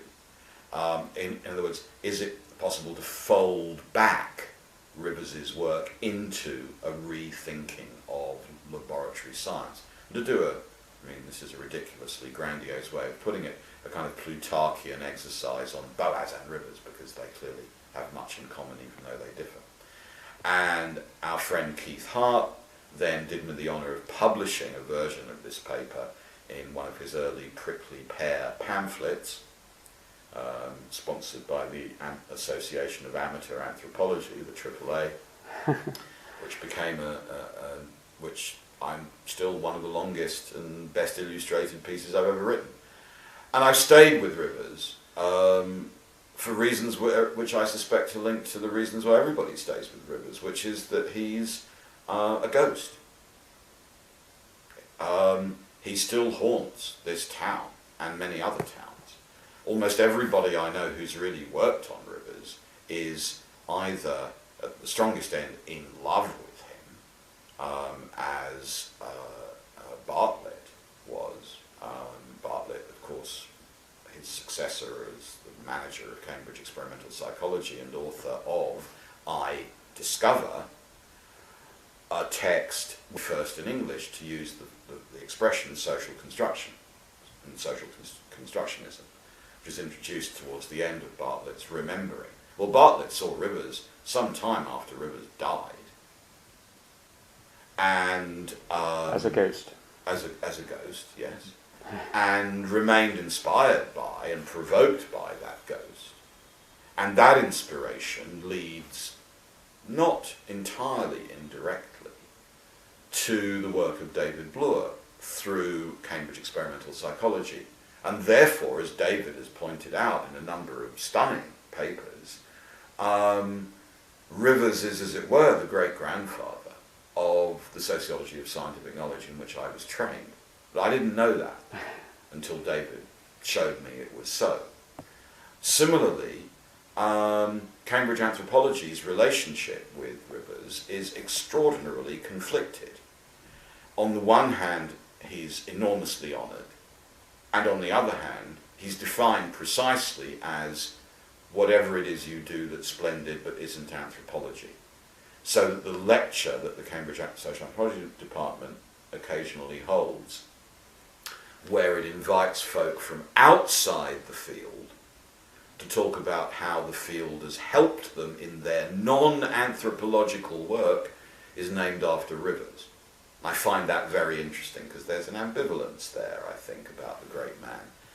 And those ambivalences are always a good sign of something worth thinking about hard.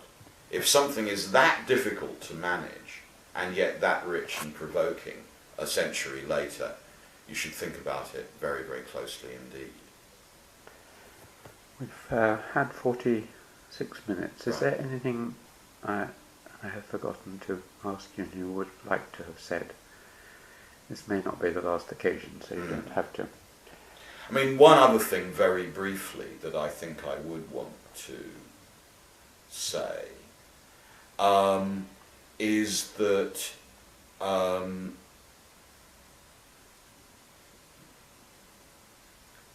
a lot of what we've been talking about is more general than merely reflections on the subdiscipline in which I work, right?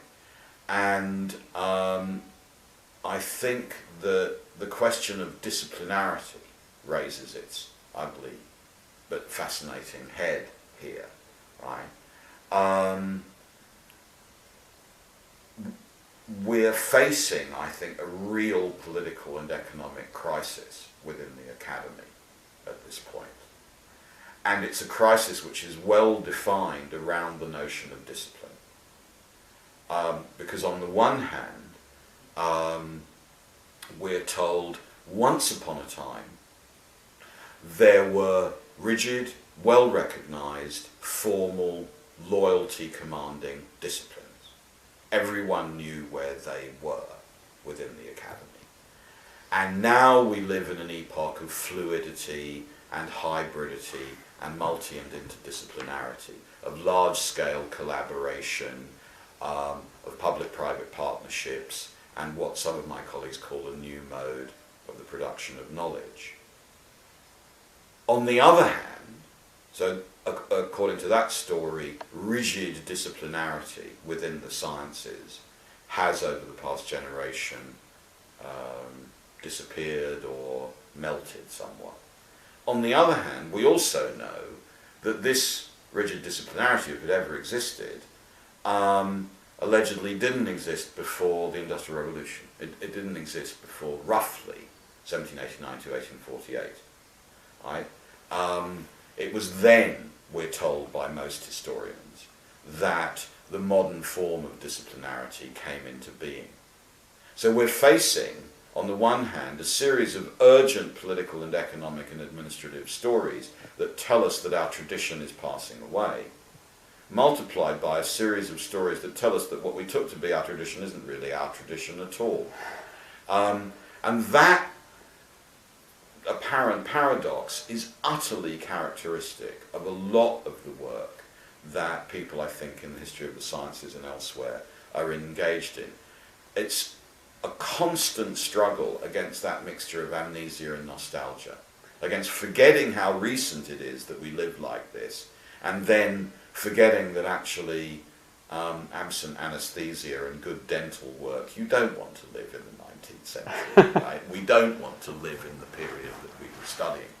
Now that sort of argument could be generalized, and one obvious way in which it can be generalized is to think that model of history and that model of disciplinarity in properly global perspective.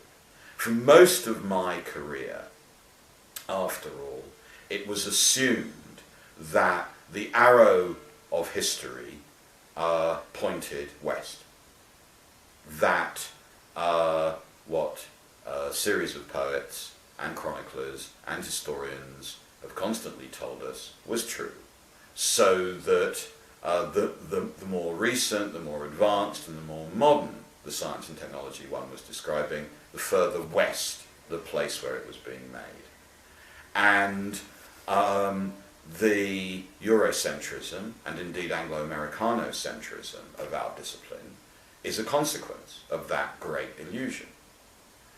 And I think the single most important and exciting thing that is happening and could possibly happen to the discipline that I've been trained in is completely and seriously to abandon that intellectual map, so that one no longer assumes that that's the arrow of history, and on the contrary, one goes back to the, for example, 18th century, confident in the knowledge that the loss of economic and political leadership by the Qing in the 1790s through 1848 was just a temporary blip, probably. This would be roughly to re-ask the Needham question then, but with a completely different premise.